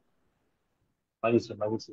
இங்கேயுமே இருக்கிறாங்க எழுத்தாளர், அது ஆசிரியர் எழுத்தாளர்களும் நம்ம கிட்ட இருக்கிறாங்க. அகரன் இருக்கிறாரு, அதே மாதிரி மேரி சுரேஷ்னு அவங்களும் வந்து இருக்கிறாங்க. இன்னைக்கு நம்மளோட நிகழ்ச்சியில இணைஞ்சிருக்கிறாங்க. அடுத்ததாக பார்வையாளர்கள் கேள்வி. வாங்க கலை, நீங்க உங்க கேள்வி கேட்க. வணக்கம் மேம். வணக்கம் மேம். மேம், பெரும்பாலும் வந்து கவர்மெண்ட் ஸ்கூல் டீச்சர்ஸ் அவங்க குழந்தைங்கள கவர்மெண்ட் ஸ்கூல்ல சேர்க்கறது இல்ல அப்படின்னு சொல்லி ஒரு குற்றச்சாட்டே நிறைய இருக்கும். ஆனா நீங்க உங்களோட 2 பெண் குழந்தைகளையுமே கவர்மெண்ட் ஸ்கூல்ல இந்த வருடம் நீங்க சேர்த்திருக்கீங்க. அது உங்களுக்கு எதனால எதுல நீங்க வந்து அது தொடங்குச்சு? சரி சரி. இப்ப எனக்கு என்னன்னா மேம், நான் வந்து 1ஆம் வகுப்புல இருந்து 12ஆம் வகுப்பு வரைக்கும் தமிழ் வழியில அரசு பள்ளியில படிச்ச ஒரு மாணவி. 1 ரூபாய் கூட படிப்புக்காக செலவழிச்சாங்களான்னு தெரியல. சாப்பாடு மட்டும் செலவழிச்சிருப்பாங்க. 12வது வரைக்கும் இந்த செலவு நான் பண்ணதே இல்லை. அதுக்கப்புறம் ஆசிரியர் பேச்சு பேணிக்கு அதுக்கு மட்டும் தான் 2 வருஷம் செலவழிச்சிருக்காங்க. ஆனா இப்ப நம்ம எல்கேஜில இருந்து ஃபீஸ் வந்து கொட்டி கொட்டி கொடுக்குறோம். ஆனா எவ்வளவு போட்டுனாலும் தீர மாட்டேங்குது. டேர்ம் ஃபீஸ், வேன் ஃபீஸ், அது இது நம்ம கட்டிக்கிட்டே இருக்கோம்.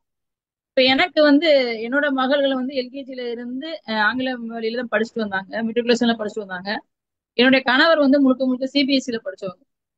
அவங்க வந்து என்னன்னா என்னையவே கிண்டல் பண்ணுவாங்க. நீ வந்து கவர்மெண்ட் ஸ்கூல்ல படிச்சது, தமிழ்ல படிச்சது, தமிழ் மீடியம், அந்த மாதிரிலாம் எல்லாமே கிண்டல் பண்ணுவாங்க ஆரம்ப காலத்துல. இப்ப அதுக்கு அது இல்ல. ஸ்டார்டிங்ல கிண்டல் பண்ணாங்க, ஆனா இப்ப அது கிடையாது.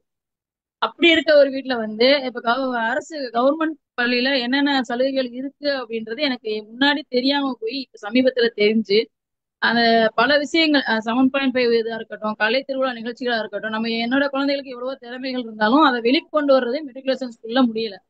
இப்ப அரசு பள்ளியில இந்த ஆண்டு என் பிள்ளையில சேர்த்த உடனே முதல் போட்டியில போய் என்னுடைய மூத்த மகள் வந்து அரசு பள்ளி மாணவர்கள்ல சிறப்பா பேசினதுக்காக 2000 ரூபாய் பரிசு வாங்கினாங்க. அடுத்த போட்டியில நம்ம அம்பேத்கர் அவங்களை பத்தி பேசி முதல் பரிசு 5000 வாங்கிட்டு வந்தாங்க. இது வந்து இப்ப நடந்திருக்கு. இதே அந்த பிள்ளை வந்து எல்கேஜில இருந்து சிறந்த மாணவி தான், நல்ல பேச்சு திறமை உள்ள மாணவி தான். எந்த பேச்சு போட்டியிலையும் கலக்கக்கூடிய ஒரு வாய்ப்பு என் மகளுக்கு கிடைக்கல. அப்ப இந்த மாதிரி வாய்ப்புகள் எங்க இருக்கு அப்படின்னா நம்ம அரசு பள்ளியில மட்டும்தான் இருக்கு. அதுக்காக நம்ம அங்க ஃபீஸ் கொடுக்கறதுக்கு இங்கேயும் அதே கல்விதான் கொடுக்குறாங்க. வெளியில இருந்து இப்ப நேத்து கூட நான் ஒரு பேரண்ட்ட பேசிக்கிட்டு இருந்தேன். என்னோட ரிலேட்டிவ் அவங்க பேசிட்டு இருக்கப்ப அவங்க சொல்ற ஒரு வார்த்தை என்ன அப்படின்னா, இப்ப அதுக்குள்ள 5th படிக்குது, 6th இருந்து கவர்மெண்ட் ஸ்கூல்ல சேர்த்துருங்க அப்படின்றப்ப டாய்லெட் சரி இருக்காது, இதைத்தான் மெயினா சொல்றாங்க. மத்த எல்லாத்தையும் பத்தி பேசுறது இல்ல. ஒரு சில குறைகள் இருந்தாலும் நம்ம பிள்ளைங்களை அந்த குறைகளுக்கு பழக்கப்படுத்தணும். சொல்லுவாங்களே எப்படி நம்ம ரொம்பவும் பிள்ளைங்களை கொடுத்து கொடுத்து பழக்கிட்டோம் அப்படின்னா வருங்காலத்துல அந்த பிள்ளைங்க சின்ன சின்ன கஷ்டத்தை கூட தாங்க முடியாத ஒரு நிலைமைக்கு போயிரும் இல்லைங்களா? நான் என் பிள்ளைங்களை 6 மாசமா அந்த பிள்ளைங்களை பிரெயின் வாஷ் பண்ணி என்னென்ன நன்மைகள் இருக்குன்னு சொல்லி அந்த குழந்தைகளை மட்டும் இல்ல என்னுடைய கணவரையும் சேர்த்து டெய்லி பேசுறது, டெய்லி ஆரம்பிச்சு டெய்லி எப்படி இருக்குன்னு டெய்லி அவங்களை சொல்லி முழுக்க முழுக்க அவங்க மனதோட ஏத்துக்கிட்ட பிறகுதான் இந்த கவர்மெண்ட் ஸ்கூல்ல சேர்த்தேன். சேர்க்கிறப்ப எனக்கு ஒரு பயம் இருந்துச்சு. என்ன ஒரு பயம் அப்படின்னா 2 பேருமே டாப்பர்ஸ், ஃபர்ஸ்ட் ரேங்க் எடுப்பாங்க. ஒரு மார்க் கூட குறையாது, 99 100 100 அப்பதான் இருப்பாங்க. அவங்க ஸ்கூல்லையும் டிசி தர பெரிய பிரச்சனை பண்ணி தான் வாங்கினேன். எனக்கு என்னன்னா இந்த பிள்ளைங்க இந்த ஸ்கூல்ல அடாப்ட் ஆகிக்குவாங்களா, ஸ்கூல்ல எப்படி செட் ஆவாங்க, ஃப்ரெண்ட்ஸ் இல்லையே அப்படிலாம் யோசிச்சு ஒரு 2 நாள் சின்ன மக அழுதுச்சு, அவ்வளவுதான். அடுத்து பார்த்தா அவங்களுக்கு ஒரு கேங் உருவாயிடுச்சு. இப்ப வந்து என்னோட பெரிய பொண்ணு சொல்லுது, முதல்ல படிச்ச ஸ்கூலை விட இங்க இருக்க ஸ்கூல் மேம் ரொம்ப சூப்பரா நடத்துறாங்க, மேத்ஸ் எல்லாம் எனக்கு முதல்ல புரியவே செய்யாது, இப்பதான் எனக்கு புரியுது, அங்க இருக்க சோசியல் சார் இங்க இருக்க சார் எவ்வளவு மேம் எவ்வளவு பெஸ்ட். ஒவ்வொன்றையும் வந்து என் மக சொல்றப்ப எனக்கு உண்மையிலேயே ஆச்சரியம். சில பிரச்சனைகள் இருக்கு, இல்லைன்னு சொல்லல. ஆனா நம்ம சின்ன சின்ன இதை யோசிக்கிறப்ப நம்மளுக்கு கிடைக்கக்கூடிய பெனிஃபிட்ஸை யோசிச்சோம் அப்படின்னா கவர்மெண்ட் ஸ்கூல்ல ரொம்ப அதிகமா கிடைக்குது. அதனால அதை நம்ம பயன்படுத்திக்கிறோம். நம்ம சமுதாயத்துல இருக்கக்கூடிய அனைவருமே அதை பயன்படுத்திக்கிட்டோம் அப்படின்னா நம்மளுடைய காசை மிச்சம் பண்றதுக்காக இதை செய்யறது இல்லை, நம்ம குழந்தைகளுடைய முன்னேற்றத்துக்காகவும் அதோட வாழ்க்கைக்காகவும் கண்டிப்பா அரசு பள்ளியில தான் ஒரு குழந்தை படிக்கணும் அப்படின்றது என்னோட இது. இப்ப நான் பாக்குற எல்லாத்தையுமே அதான் சொல்லிட்டு இருக்கேன், பிரெயின் வாஷ் பண்ற மாதிரி. இப்ப என்னோட பிள்ளை எங்க சேர்த்துட்டேன், நீங்க உங்க பிள்ளைய சேருங்க, என்னென்ன இருக்காங்க அங்க இருக்க நன்மையில ஃபுல்லா சொல்லிக்கிட்டே இருக்கேன். இப்ப வந்து என்னோட டியூட்டில இது ஒரு டியூட்டியா சேர்த்து நான் செய்யறேன். மிக்க மகிழ்ச்சி மேம். மேம், இந்த கேள்வியோட தொடக்கமாவே ஒண்ணு கேக்குறேன். இப்ப நீங்க எந்த மாதிரியான சலுகைகள்லாம் அங்க கிடைக்குது அப்படின்னு நீங்க கொஞ்சம் தெளிவுபடுத்துனீங்கன்னா அது பாக்குறவங்களுக்கும் அது யூஸ்ஃபுல்லா இருக்குங்க ma'am. Okay ma'am, okay ma'am. இப்ப உங்களுடைய அக்கா வந்து என்னுடைய மக ஸ்கூல்ல டீச்சர் அப்படிதானே, மேத்ஸ் மேம்? ஆமா ஆமா ஆமாங்க மேம். சரி சரி. பிள்ளைங்க வந்து உங்க மேத்ஸ் மேம் நிறைய சொல்லுது. இப்ப என்னோட மக வந்து ஒரு கதை சொல்லுதல் போட்டி இப்ப நடந்துச்சு, அதுல ஃபர்ஸ்ட் பிரைஸ் வாங்குச்சு காமராஜர் அந்த கல்வி வளர்ச்சி நாள்ல. யார பத்தி பேசியிருக்கு அப்படின்னா ஒரு மெட்ரிகுலேஷன் ஸ்கூல்ல இருந்த ஒரு குழந்தை, கயல்னு ஒரு குழந்தை, ஒரு அரசு பள்ளியில திடீர்னு அவங்க அம்மா சேர்த்து விடுறாங்க. அங்க வந்து ஒரு மேம், அது மேத்ஸ் மேம், அவங்க எப்படிலாம் நடத்துறாங்கன்னு அதை பத்தி ஃபுல்லா பேசி ஃபர்ஸ்ட் பிரைஸ் வாங்கியிருக்கு. உங்களுடைய அக்காவே அந்த பிள்ளைக்கு இப்ப ரொம்ப பிடிச்ச மேம் யாருன்னா உங்களுடைய அக்கா ராஜேஸ்வரி, அவங்க தானே? மகேஸ்வரி மகேஸ்வரி மேம். மகேஸ்வரி மேம் அவங்கள பத்தி தான் நிறைய பேசுது. வீட்டுக்கு வந்து அவங்க மேத்ஸ் மேமா இருந்துட்டாலும் கூட கிளாஸ் ஸ்டார்ட் பண்றப்ப கதை சொல்லாம ஸ்டார்ட் பண்ண மாட்டாங்களாம். அந்த கதையை வந்து என்கிட்ட சொல்லிடும். என்னையும் அவங்க அப்பாவை உட்கார வச்சு எங்க மேம் வந்து இந்த கதை சொன்னாங்க அப்படின்னு சொல்லிடுது. இப்ப என்னென்ன சலுகைகள் நீங்க அப்படி கேட்டீங்க அப்படின்னா, இப்ப மெயினா சொன்னோம் அப்படின்னா 7.5 அப்படின்றது. இப்ப என்னோட பிள்ளைங்களுக்கு அது கிடைக்காது. ஏன்னா நான் 7th ஒரு பிள்ளையும் 9th ஒரு பிள்ளையும் அதுக்கு சேர்த்து விட்டேன். 6th இருந்தே ஒரு குழந்தை அங்க படிச்சிருச்சு அப்படின்னா முழுக்க முழுக்க அரசு பள்ளியில படிக்கிற ஒரு குழந்தைக்கு நீட் தேர்வுலையும் நிறைய மார்க் மதிப்பெண் சலுகை கொடுக்குறாங்க. 100 மார்க் கிட்ட வித்தியாசம் வருது. இப்ப மத்த மாணவருக்கு 500 600 அப்படின்னா இந்த குழந்தை 400 எடுத்தாலே போதும் அப்படின்றது. இது வந்து ஒரு பெரிய ஒரு சலுகை நமக்கு 7.5 அப்படின்றது. நான் நினைச்சேன் நீட்டுக்கு மட்டும்தான் அப்படின்றது. இப்ப சமீபத்துல தான் தெரியும், ஒரு இன்ஜினியரிங் படிச்சாலும் மத்த கல்லூரிகள்ல அந்த குழந்தைய படிச்சாலும் கூட 7.5ல அவங்க ஃபீஸ் கட்ட வேண்டிய அவசியமே இல்லை அப்படின்றது ஒரு பெரிய விஷயமா இருக்கு.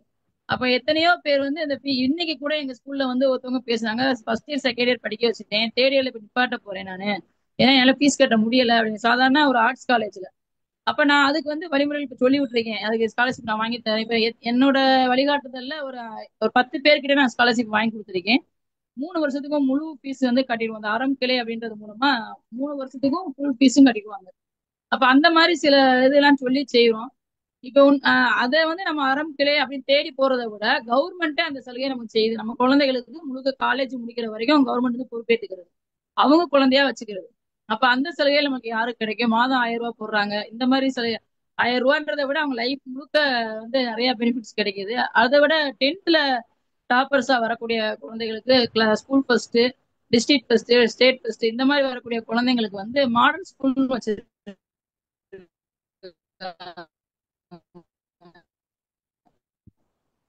ஒரு டிஸ்ட்ரிக்ட்ல ஒவ்வொரு ஸ்கூல் இருக்கு, சென்னையிலயும் ஒண்ணு இருக்கு. அது நல்ல பெர்ஃபெக்டான டீச்சர்ஸ் போட்டு ஸ்கூல் வசதி ரொம்ப பெர்ஃபெக்டா இருக்கும். அங்க வந்து நீட்டுக்கு தனியா கோச்சிங், ஜேஇக்கு தனியா கோச்சிங் கொடுக்காங்க.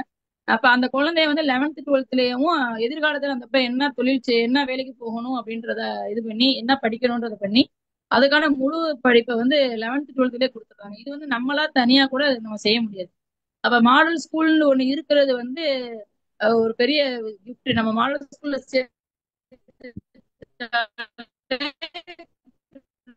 நம்ம பிள்ளைங்க வந்து லைஃப் ஃபுல்லா நல்லா படிக்க எனக்கு ரொம்ப பிடிச்ச ஒண்ணா இருக்கு. ஏன்னா பிள்ளைங்க வந்து ஒரே ஆட்டம் பாட்டம் டான்ஸ் அந்த 1 மாசம் 2 மாசம் நாங்க ஃபுல்லா அதே இருக்கப்ப படிப்பை தாண்டி வேற இது. இப்ப என்னோட மக 10வது படிக்குது. இதே ஒரு மெட்ரிகுலேஷன்னா ஸ்டடி ஹவர்ஸ் காலையில இருந்து ஈவினிங் வரைக்கும் படிப்பு வேற எதுவுமே கிடையாது அவங்களுக்கு. ஒரு சின்ன போட்டியில கூட அவங்க சேர்த்துக்க மாட்டாங்க. ஏன்னா 10th நீ ஹையர் மார்க் எடுக்கணும் அப்படின்றது. எனக்கு வந்து அது பிடிக்கவே இல்லை. ஃபர்ஸ்ட் நான் மாத்தினதே அதுக்கு தான் என்னோட பிள்ளைய. இப்ப அந்த பிள்ளை நீ பேச்சு போட்டிக்கு சேரணுமா சேர்ந்துக்க, படிக்கிற டயத்துல படிச்சுக்க, மத்த நேரத்துல உங்களுக்கு என்னென்ன ஆசை இருக்கோ செஞ்சுக்க அப்படின்னு வரப்ப இந்த கலை திருவிழா அப்படின்றது வந்து ஒரு பெரிய விஷயம். இது வந்து நம்ம அரசு பள்ளியில மட்டும்தான் நமக்கு கிடைக்கக்கூடிய ஒரு சலுகையா இருக்கு. இதுல ஃபர்ஸ்ட் வரக்கூடிய மாணவர்களுக்கு வெளிநாட்டு சுற்றுலாவும் நம்ம கல்வி அமைச்சர் வந்து கூட்டு போறாங்க. இதை தவிர நான் போன தடவை ஒரு நடுவரா போயிருந்தேன். எனக்கு அந்த போட்டி ரொம்ப பிடிச்சிருந்துச்சு. என்ன அப்படின்னா கதை எழுதுற போட்டி, குறும்படம் தயாரிக்கிற போட்டி, அந்த வீடியோ எடுக்கிற போட்டி இதெல்லாம் வச்சிருக்காங்க மாணவர்களுக்கு. நான் படிக்கிற காலத்துல எல்லாம் இதெல்லாம் நான் அரசு பள்ளி மாணவி தான், ஆனா ஒண்ணுமே இல்லை. ஆனா இப்ப இத்தனை இது இருக்கு. ஒரு மாணவி கதை எழுதுனா அதுல ஃபர்ஸ்ட் வந்தா வெளிநாட்டுக்கு கூட்டு போறாங்க. இது எங்க கிடைக்கும்? இன்னொன்னு வந்து இளம் விஞ்ஞானிகளுக்கான பயிற்சி முகாம் போட்டிருந்தாங்க. என்னோட மகளை இப்ப நான் சேர்த்த உடனே முதல் 15 நாள் இந்த லீவுல மே மாச லீவுல 15 நாள் போட்டிருந்தாங்க. அதுல 15 நாளுமே பயங்கரமான ஃபுல் ஒர்க் அவங்களுக்கு. அந்த பிள்ளைக்கு வந்து இப்ப இந்த வாய்ப்பு வந்து வேற எங்க இருந்தாலும் அந்த பிள்ளை கிடைச்சிருக்கு. அரசு பள்ளிக்கு இப்ப நான் மாத்த போய் கிடைச்ச ஒரு மிகப்பெரிய வாய்ப்பு. நான் விட்டேன், நீ போய் படிச்சு பழகிட்டு வா, ஏன்னா நான் வீட்டுக்குள்ளேயே வச்சிருந்தேன். அப்ப இது வந்து நீ இப்ப 9th படிக்கிற ஒரு புள்ள போய் வெளியே போய் ஒரு 15 நாள் தங்கி தனியா இருந்து நீ பழகிட்டு வா அப்படின்னு சொல்லி விட்டாச்சு. இப்ப வந்த பிறகு அந்த பிள்ளை சொல்றது ரொம்ப நல்லா இருந்துச்சு அப்படின்றது. இந்த வாய்ப்பு வந்து உண்மையிலேயும் அந்த மெட்ரிகுலேஷன்ல படிச்சிருந்தா கிடைச்சிருக்காது. இப்ப என்னோட சின்ன மக இப்ப 8th படிக்குது, பெரிய மக 10th. இப்ப 8th படிக்கிற பிள்ளைக்கு நிறைய வாய்ப்பு இருக்கிறதுனால அடுத்தடுத்து 9th 10th போறப்ப நிறைய போட்டிகள்ல கலந்து, மார்க் அடிப்படையில நான் சொல்லல, நிறைய போட்டிகள்ல கலந்துக்கக்கூடிய வாய்ப்பு என்னுடைய மகள்களுக்கு இருக்கு. இது வந்து முழுக்க முழுக்க எனக்கு அரசு பள்ளி கொடுத்த ஒரு நல்ல சலுகை அப்படின்றதுனால இதை நான் பயன்படுத்திக்கிறேன். வீணா காசை கொட்டி கொட்டி நான் கொடுக்கறதுக்கு இது எனக்கு ஒரு நன்மையா தெரியுது. மிக்க மகிழ்ச்சி மேம். உங்க மூலமா இது பத்தின ஒரு புரிதலும் தகவலும் தெரிஞ்சதுக்கு ரொம்ப மகிழ்ச்சிங்க மேம். ரொம்ப நன்றி மேம். நான் சொன்னது கொஞ்சம் தான், இன்னும் நிறைய இருக்கு இதுல. இல்ல இருக்கு. நீங்க அதாவது இப்ப நீங்க சொன்னீங்க இல்லைங்களா, அந்த மாணவர்களுக்கான அந்த கலை இலக்கிய போட்டி எல்லாம் வந்து இன்னைக்கு மாணவர்கள் மத்தியில வந்து அவங்களை நல்வழிப்படுத்துறதுக்காக ஒரு சிறந்த இந்த காலகட்டங்கள் வந்து மாணவர்கள், பள்ளி மாணவர்களுக்கும் கல்லூரி மாணவர்களுக்கும் சிறந்த ஒரு நேரமாக தான் நம்ம புரிஞ்சிக்க முடியுது. மற்ற எந்த தமிழ்நாட்டு அரசுகள்ல இது வந்து சிறப்பா பண்ணிட்டு இருக்கிற மாதிரி தான் தெரியுது. ஆசிரியர்களும் தன்னோட பங்களிப்புகள் வந்து நிறையவே செய்யறாங்க. அதையுமே இந்த இடத்துல நம்ம பாராட்டி ஆகணும். ஏன்னா அவங்களோட ஒத்துழைப்போ அவங்களோட ஊக்கங்களோ இல்லாம மாணவர்களை இவ்வளவு தூரம் வந்து இன்னைக்கு நம்ம சென்னைக்கு கூட்டு வந்து அந்த மாணவர்களை, பள்ளி மாணவர்களை பாதுகாப்பாக, மாணவிகள் மாணவர்கள் அனைவரையுமே வந்து பாதுகாப்பா இருந்து இங்க அவங்க போட்டியில கலந்துக்கிட்டு தான் கையில வந்து பதக்கத்தோடையும் பணத்தோட திரும்பும்போது அந்த பெற்றோர்களுக்கு வந்து ரொம்ப பெருமை. இப்ப நீங்க எப்படி இது பூரிப்போட பேசுறீங்களோ இந்த மாதிரி தான் நிறைய பெற்றோர்கள் வந்து அது ரொம்ப வந்து பூரிப்பா பேசுறாங்க. இதுல வந்து பணம் இருக்கு இல்லைங்கிறத வந்து ஒன்றும் இது இல்லை. இன்னும் ஒன்றும் அந்த பெற்றோர்கள் கையிலும் சில இது இருக்குது. அந்த மாணவர்கள் வந்து இன்னும் கொஞ்சம் ஒழுக்கத்தை வந்து கடைபிடிச்சாங்க. அது வந்து என்ன கேட்டாக்கா ஆசிரியர்களோடும் பெற்றோர்களுக்கு தான் அந்த கடமை வந்து அதிகமா இருக்கு. தான் பையன் வந்து அந்த மாதிரி முடி வெட்டிட்டு போறான், ஏன் அப்படி போறான், அந்த பேண்ட் அந்த மாதிரி போட்டு கூட கிழிச்சு விடுங்கிற பெற்றோர்களுக்கு ஆசிரியர்களுக்கு என்ன பொறுப்பு இருக்குதோ. நம்ம சின்ன வயசுல படிக்கும்போது என்ன சொன்னாங்க, கண்ணை மட்டும் விட்டுட்டு தோலை உரிச்சு தொங்க விடுங்கம்பாங்க. இன்னைக்கு திட்டுனாலே ஆசிரியருக்கு கை கட்டப்பட்டிருக்குது. அவன் எழுதிடுறான் எல்லா இதுலயும் வந்து பாத்தீங்கன்னாக்கா எழுதிடுறாங்க. இது சிஇஓ நம்பரும் டிஓ நம்பரும் எழுதுறாங்க. இதுல தேவையில்லாம எந்த டீச்சரை பிடிக்கலையோ அவங்கள பத்தி போயிட்டு கம்ப்ளைண்ட் பண்ணிடுறாங்க. இதுல ஆசிரியர்களோ தன்னை பாதுகாக்கிறதுக்காக கண்டும் காணாம இருக்கிறாங்க. இது இது இது நம்மளோட சமூக பொறுப்பு. இது நம்ம பார்த்து கொண்டிருக்கிற அத்தனை பார்வையாளர்களும் இதை யூடியூப்ல இனிமேல் பார்க்க போறவங்களுமே இதை வந்து ஒரு கடமையாக எடுத்துக்கணும். நம்ம தனியார் பள்ளியில சேர்த்துட்டு அதுங்க டையும் ஷூவும் கொடுத்துறதால மட்டுமே அதுங்க நேர்மையா வளருதா? கிடையாது. நம்ம எவ்வளவு பார்க்கிறோம் இங்கே வந்து பள்ளி மாணவர்கள் பெற்றோர்களும் இதுல சரிசமமா எடுத்துக்கணும். இது வந்து ஒரு சமூக பொறுப்பு. அது ஆசிரியர்களோட கடமை வந்து நீங்க நிறையவே சிறப்பா செய்துட்டு இருக்கீங்க. இப்ப நல்ல கேள்வி கலை. இந்த இந்த இந்த இந்த இடம் வந்து இது ஒரு நல்ல ஒரு வாய்ப்பா நம்ம பயன்படுத்திக்கிட்டோம். அது ஒரு சரியான ஒரு நபரும் நீங்க. ஏன்னா என்னோட பிள்ளைகளை நான் சேர்த்திருக்கிறேன். எல்லாருமே என்ன சொன்னாங்க, அரசு பள்ளியில ஆசிரியரா இருக்கும் யாரும் வந்து தான் பிள்ளைய வந்து அரசு பள்ளியில சேர்க்க மாட்டாங்க. ரொம்ப ரேர், ரொம்ப ரேர் அது. நீங்க வந்து ஒரு முன்னுதாரணமா இருக்கிறீங்க. இதுக்கே உங்களுக்கு வந்து கூடுதலான பாராட்டுகள் வந்து நாங்க தெரிவிக்கிறோம். அடுத்ததாக வாங்க சுசிலா கையை தூக்குனாங்க ரொம்ப நேரத்துக்கு முன்னாடி. வாங்க, நீங்க பேசலாம். நீங்க வணக்கம். அட்மிட்ல இருக்கீங்க. வணக்கம் வணக்கம், வாங்க பேசுங்க. என்னோட கேள்வி, நீங்க உங்க கருத்துக்கு தான் நான் வந்தேன். பள்ளிகள்ல வந்து மாணவர்களோட திறமைகள் இந்த மாதிரி கைகள் கட்டப்படுற நேரத்துல ஆசிரியர்களோட கண்டிப்பும் திறனும் கட்டுப்படுத்தப்படுதா? மாணவர்களோட ஆஹ், என்ன சொல்றது, குணாதிசயங்களும் மாறுதா அப்படின்னு கேட்க வந்தேன். ஒண்ணு, என்னோட சந்தேகம் வந்து மாணவர்களுக்கு இப்போ அவங்க சொன்னாங்க, ஒரு மாணவன் வந்து அந்த சாக் பீஸ் சொன்னதுல எனக்கு வந்து ஹைக்கூ கவிதை பிறந்துச்சு அப்படின்னு சொன்னாங்க. அப்போ அதுல வந்து மாணவர்களுக்கு மாணவர்கள் மாணவர்கள் பேசுறதுல வந்து உங்களுக்கு பிறந்தது. இது மாதிரி மாணவர்களோட திறமைகள் வந்து இன்னைக்கு கண்டறியப்படுதா அப்படின்னு, அதாவது ஆசிரியர்கள் அப்ப எல்லாம் வந்து மாணவர்களோட திறமைகளை கண்டறிஞ்சு அவங்கள ஊக்கப்படுத்தினாங்க, நிறைய வளர்த்து விட்டாங்க. இன்னைக்கு மதிப்பெண் எடுக்கிறது மட்டுமே நோக்கமா இருக்கு வகுப்பறைகள்ல, பெரும்பாலான வகுப்பறைகள்ல. அப்ப இன்னைக்கும் வந்து ஆசிரியர்கள் அந்த பணிகளை செய்யறாங்களா? அப்படி ஒரு டீச்சரா அந்த கேள்வியை நான் கேட்க விரும்புறேன். கவிஞராகவும் டீச்சராகவும் அவங்களோட பணிகளை வந்து மாணவர்களோட திறமைகளை கண்டறிஞ்சு செயல்படுத்த முடியுதா அப்படிங்கறதான் என்னோட கேள்வி. நீங்க கேட்டதுல வந்து மாணவரோட திறன் வந்து கண்டறியப்படுதா வளர்க்கப்படுதான்னு கேட்டீங்க. நான் என்ன அப்படின்னா, மதிப்பெண்ணை தாண்டி இப்ப கலை திருவிழான்னு ஒண்ணு நடக்குது பார்த்தீங்களா, மதிப்பெண்ணை பத்தி நாங்க யோசிக்கிறதே கிடையாது. முதல் அதுல நம்மளுக்கு கொடுத்துருக்கிறதே என்னன்னா, வகுப்புல 30 பேர் இருந்தாங்கன்னா 30 பேரும் ஏதாச்சும் ஒரு போட்டியில கம்பல்சரி கலந்துருக்கணும். அப்ப அந்த பையனுக்கு என்ன திறமை இருக்குன்னு ஃபர்ஸ்ட் கண்டுபிடிச்சு, அட்லீஸ்ட் ஒரு போட்டியில என் கிளாஸ்ல ஏதாவது எதுலையுமே சேர விரும்பலையா, அட்லீஸ்ட் களிமண் பொம்மை செய்ய அப்படின்னா அதை செய்வோம். அப்ப அவனுக்கு படிக்கிற திறமை இல்லாட்டி பொம்மை செய்யற திறமை இருக்கு. இது வந்து களிமண் பொம்மை செய்யறது ஒரு போட்டியா அப்படின்னா, நம்ம பேச்சு போட்டி, கட்டுரை போட்டி, பாட்டு போட்டி தான் பார்த்திருக்கோம். களிமண் பொம்மை செய்யறது ஒரு போட்டியா அப்படின்னா அதுவும் போட்டி தான். அதுல வெற்றி பெற்றவங்களுக்கும் மத்த போட்டியில வெற்றி பெற்றவங்க சமமா தான் நடத்தப்படுறாங்க. அப்ப நீங்க சொன்ன மாதிரி ஒரு மதிப்பெண் தான் முக்கியம் அப்படின்றது என்ன பொறுத்தளவுக்கு மெட்ரிகுலேஷன்ல இருக்கலாம். ஆனா அரசு பள்ளியில மதிப்பெண்ணை தாண்டி எல்லா திறன்களும் வளர்க்கப்படுது. இப்ப என்னோட வகுப்புல நான் ஒரு அரசு பள்ளியில எதுவும் எலிமெண்டரி தொடக்கப்பள்ளி ஆசிரியரா இருக்கேன்.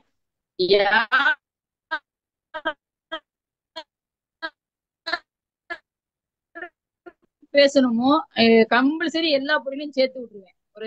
ஒரு வாரமா அது ப்ராக்டிஸ் கொடுத்துருது. கிளாஸ்ல உட்கார வச்சு லஞ்ச் அவர் ஃபுல்லா இதே சொல்லியா இருக்கும். லஞ்ச் அவர்ல மணி 3:30 மணிக்கு மேல உட்காந்தோம் அப்படின்னா, நீ படிச்சுதான் ஆகணும், நாளைக்குள்ள நீ படிச்சு ஒப்பிக்கணும் அப்படின்னு அந்த தனித்தனியா நமக்கு தெரியும் இந்த பசங்க படிப்பாங்க, படிக்கிற திறமை இருக்கும் அப்படின்னு. மாட்டேன்னு சொன்னா கூட கண்டிப்பா போட்டியில சேர்த்துவாங்க. என்ன மாதிரிதான் மத்த அரசு பள்ளியிலையும் ஆசிரியர்கள் இருப்பாங்க அப்படின்றது என்னோட நம்பிக்கை. ஒரு சிலர் வந்து இருக்கலாம், குறைகள் இல்லாம யாருமே இருக்க முடியாது. ஒரு சில அரசு பள்ளி ஆசிரியர்களே ஒரு சில குறைகள் இருக்கலாம். ஆனா மெஜாரிட்டியா அதிகமா நல்ல ஆசிரியர்கள் தான், நல்ல ஆசிரியர்கள் தான் இருக்கிறாங்க.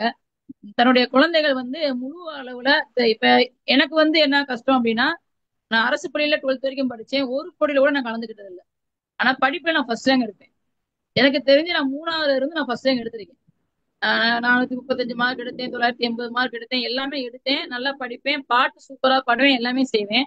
ஒரு நாள் கூட ஒரு போட்டியில கூட நான் சேர்ந்து பரிசு வாங்கினது இல்லை. 12வது வரைக்கும் நான் வாங்கினதே கிடையாது. எப்ப டீச்சர் ட்ரைனிங் சேர்ந்தமோ அங்கதான் முத ஸ்டேஜ்ல பாட்டு பாடுறேன். சின்ன சின்ன திறமையில எனக்கு வெளிவர்றது எனக்கு இருக்குன்றதே எனக்கு அங்க போய் தான் தெரிஞ்சிச்சு. அப்ப என் மைண்ட்ல இது ஓடிக்கிட்டே இருக்கும். நம்மள்ட்ட இருக்க புள்ள இது மாதிரி போயிடக்கூடாது. என்ன திறமை இருக்கோ ஸ்டார்டிங்ல நீ பேசு. இப்ப ஒன்னால என் பையன் ஒரு ஸ்டேஜ்ல பாடிட்டானா கண்டிப்பா என் 10th போயும் பேசுறான், 10th போயும் பாடுறான், என்கிட்ட வர்றாங்க, கேட்டு எழுத கேட்டு வர்றாங்க. அப்ப அந்த மாதிரி நம்ம ஸ்டார்டிங்லயே பிராக்டிஸ் கொடுத்துட்டோம். நீ தானா சொல்லிடுவேன், நீ தோத்துட்டா பரவாயில்ல, முதல்ல நீ வந்து கை தட்டு வாங்கக்கூடிய ஒரு ஆளா உட்காராத, உனக்கு வந்து யாராச்சும் கை தட்டணும், அதுக்கு நீ என்ன செய்வே செய். இதுதான் கிளாஸ் சொல்லிட்டே இருப்பேன். 3வது நாளே சொல்லிக்கிட்டே இருப்பேன் இதத்தேன். அப்ப அந்த பசங்களுக்கு வந்து என்னோட ஆசை வந்து அவன் எப்படியாச்சும் ஒரு பேச்சாளராவோ ஒரு எழுத்தாளரோ கண்டிப்பா வந்துதான் ஆகணும் அப்படின்றது என்னோட ஆசை. இப்ப என்னோட வகுப்புல வந்து கதை நிறைய பேர் எழுதுறாங்க. என்ன அப்படின்னா, நீ நாளைக்கு லீவ் போறேன்னா டீச்சர்ஸ் வந்து லீவ் போறத கிளாஸ்ல சொல்லுவாங்களான்னு தெரியாது. ஆனா நான் லீவ் போட்டா என் கிளாஸ்ல சொல்லிட்டு தான் லீவ் போடுவேன். ஏன்னா மறுநாள் வந்து அவங்க கேட்கிற கேள்விக்கு என்னால பதில் சொல்லி மீள முடியாது. நாளைக்கு நான் இப்படி போறேன்டா, நாளைக்கு இந்த மாதிரி நான் லீவ் போட போறேன் அப்படின்றத முதல் நாளே சொல்லிடுவேன். நான் வர்றதுக்குள்ள நீ கதை எழுதி வச்சிருக்கணும். யாரெல்லாம் கதை எழுதிருக்கோ அவனுக்கு ஒரு சாக்லேட் கொடுத்தா போதும். நிறைய காசு செலவழிக்க வேண்டியதுல ஒரு பென்சில் கொடுத்தா போதும். ஒரு 5 ரூபா பென்சில், 2 ரூபா சாக்லேட் கொடுத்தாலே போதும். அப்ப நான் எங்க மத்த டீச்சர்ஸ் வந்து என் கிளாஸ் பாப்பாங்க. அவங்க சொல்லுவாங்க, என்ன உங்க கிளாஸ் பசங்க இப்படி இருக்காங்க அப்படின்னு. பெஞ்சு கடையில எல்லாம் போயிருவாங்க. பெஞ்சு தனியா யார் என்கிட்ட வரக்கூடாது, யார் என்கிட்ட பேசக்கூடாது அப்படின்னு தனித்தனியா அவங்க வந்து கதை எழுத ஆரம்பிச்சிருவாங்க. இப்ப இந்த வாசிப்பு இயக்கம் புத்தகத்துல வந்து என்னோட வகுப்பு மாணவி எழுதுன ஒரு பாட்டு வந்திருக்கு, மீனை பத்தி எழுதுன ஒரு பாட்டு வந்திருக்கு. அப்ப வந்து நான் வந்து சொல்லிட்டேன், உங்க பாட்டு வரும், உங்க போட்டோ வரும், அந்த மாதிரி ஒரு புக்கையும் மாடலா காமிச்சு நீங்க எழுதித்தான் ஆகணும் அப்படின்னு நான் எந்த கிளாஸ்லாம் 5th வரைக்கும் உள்ள கிளாஸ்க்கு சொல்லிட்டேன். நீங்க எழுதித்தான் தரணும். அவங்க போட்டோ வந்து அவங்களுக்கு பெருமை இல்லையா? நான் டீச்சரோட போட்டோ எல்லாம் இப்பதான் வருது, இந்த வயசுல வருது, உங்களுக்கு எல்லாம் இப்பயே வந்து எவ்வளவு அழகா இருக்கும்னு உடனே எழுத ஆரம்பிச்சிட்டாங்க எல்லாருமே. அதுல அனுப்புனதுல ஒரு கதை, ஒரு பாட்டு மட்டும் செலக்ட் ஆச்சு. இப்ப வந்து கதை எழுத சொல்லியிருக்கேன். நெக்ஸ்ட் வீக்ல எனக்கு கொடுக்கணும் அப்படின்னு சொல்லியிருக்கேன். இன்டர்வல் டைம், லஞ்ச் டைம் எப்பயுமே விட மாட்டாங்க என் பிள்ளைங்க. டீச்சர் அதென்ன அடுத்து என்ன இப்படியே கேட்டுக்கிட்டே தான் இருப்பாங்க. அப்ப என்னோட திறமைன்றது நான் வளர்றது மட்டும் கிடையாது. 3வது படிச்சாலும் 5வது படிச்சாலும் என்னோட குழந்தை வந்து கண்டிப்பா வளர்ச்சி அடைஞ்சுதான் ஆகணும். என்னோட மகள்களும் அதே மாதிரி வாசிக்கிறதுக்கு நான் என்ன புக்கு கொடுத்தாலும் உடனே நான் வாசிக்கிற புக்கெல்லாம் அவங்க வாசிப்பாங்க. அவங்களுக்கு அந்த ரீடிங் ஹேபிட் வந்துருச்சு, கவிதை எழுத ஆரம்பிச்சிருக்காங்க, கதை எழுதுறாங்க. நான் ஸ்கூல்ல சொல்றப்பையும் சொல்லுவேன், என்னோட மக எழுதுது, நீ செய்ய முடியாதா? இப்படி சொல்லி சொல்லியே அவங்க வந்து நான் எழுத வச்சுக்கிட்டே இருப்பேன். ஏதாச்சும் எழுது அப்படின்னா, நீ சும்மா படிக்கிறது பாஸ் பண்றது இது வந்து யார் வேணாலும் செய்யலாம், அதை தாண்டி நீ என்ன செய்ய போற அப்படின்றத நான் முதல்ல உங்கள்ட்ட சொன்னேன். நான் ஆசிரியரா இருக்கு, ஆசிரியர் டீச்சர்னு கூப்பிடுறத விட ஒரு எழுத்தாளன்றப்ப எனக்கு ஒரு பெருமை இருக்கு இல்லைங்களா? அந்த பெருமை வரணும் அப்படின்றத என்னோட வகுப்புல நான் சொல்லிக்கிட்டே இருப்பேன். நீங்க முதல்ல ஒரு கொஸ்டின் கேட்டீங்க, வகுப்பறையில ஆசிரியரை கட்டுப்படுத்துறதுனால மாணவர்கள் வந்து இதா போயிடுறாங்களா அப்படின்னு. உண்மையை சொல்லணும்னா இப்ப நாங்க வந்த புதுசுல மாணவர்களை அடிக்க வைக்க செய்வோம். இப்ப வந்து அடிக்கவே முடியாது. இன்னொன்னு ரொம்ப சொல்லணும் அப்படின்னா, இப்ப எங்க ஸ்கூல் வந்து அரசு உதவி பெறும் பள்ளி, நேர் ஆப்போசிட்ல கவர்மெண்ட் ஸ்கூல். என் மக படிக்கிற ஸ்கூல் நேர் ஆப்போசிட்ல இருக்கு. நான் அரசு உதவி பெறும் பள்ளியில எலிமெண்டரி ஸ்கூல்ல ஒர்க் பண்றேன். ஒரு டீச்சர் லேசா ஒரு பிள்ளை அடிக்க வேணாம், மூஞ்சி சுரிச்சு திட்டிட்டா போச்சு, மறுநாளே அந்த பிள்ளை காணா போயிடும். எங்கன்னா அந்த ஸ்கூல்ல இருக்கும். அது மாதிரி திடீர்னு அங்க இருந்து ஒரு பிள்ளை எங்க ஸ்கூலுக்கு வந்துடும். திடீர்னு ஃபர்ஸ்ட் டே எல்லாம் கிடையாது, ஜூன் ஸ்டார்டிங் டைம்லாம் கிடையாது, எப்ப வேணாலும் வருவாங்க. ஏன் வந்தேன்னா அங்க ஒரு டீச்சர் திட்டாங்க, அடிச்சிட்டாங்க அப்படின்னு வந்தோடனே சொல்லுவாங்க, டீச்சர் சரியா பாடம் நடத்த மாட்டாங்க அப்படின்னு சொல்லுவாங்க. ஆனா உண்மை என்னன்னா, ஒரு எங்க ஸ்கூல்ல இப்ப 2 3 பேச்சுங்க, ஒரு டீச்சர் லேசா அடிச்சிட்டாங்கன்றதுக்காகவே டிசி வாங்கிட்டு போயிருவாங்க. டிசியே இப்ப தேவையில்லை பாத்தீங்களா, நீங்க அட்மிஷன் போட்டுக்கலாம், எம்எஸ் நம்பர் அங்க போயிடும். அப்ப இந்த நம்ம அடிக்கவும் முடியாது. நான்லாம் ஒரு நிமிஷம் ஒரு ஒரு சின்னதா ஏதாச்சும் பிள்ளைகளை கடிஞ்சு பேசினா கூட மனசுல யோசிப்பேன், நாளைக்கு ஏதாச்சும் ஒரு பிரச்சனை வந்துட போகுது அப்படின்ட்டு. அதனால அந்த பிள்ளையே கூப்பிட்டு சால்வ் பண்ணிடுவேன். நான் எதனால உனைய திட்டுனேன், எதனால உனைய அடிச்சேன், முடிஞ்சா மேக்சிமம் அவங்க அம்மா மார்களுக்கே சொல்லிடுறது. ஈவினிங் வருவாங்களா கூப்பிட, அப்ப உங்க பிள்ளை இப்படி செஞ்சுச்சு, நான் இப்படி செஞ்சேன்னு அவங்க அந்த இடத்துலயே சால்வ் பண்ணி பிரச்சனை அதோட முடிக்கிற மாதிரி செஞ்சிருவேன். இதை வந்து எல்லாருமே ஃபாலோ பண்ணா மேக்சிமம் பிரச்சனை பெருசா ஆகாது. அப்ப நம்ம அடிக்காம இருக்கிறதுனால ஒரு குழந்தை நல்லாவே ஆகாது. இப்ப என்னோட மகனை நான் அடிக்கதான் செய்யறேன், 1வது படிக்கிறேன், அவனை நான் அடிக்கதான் செய்யறேன்.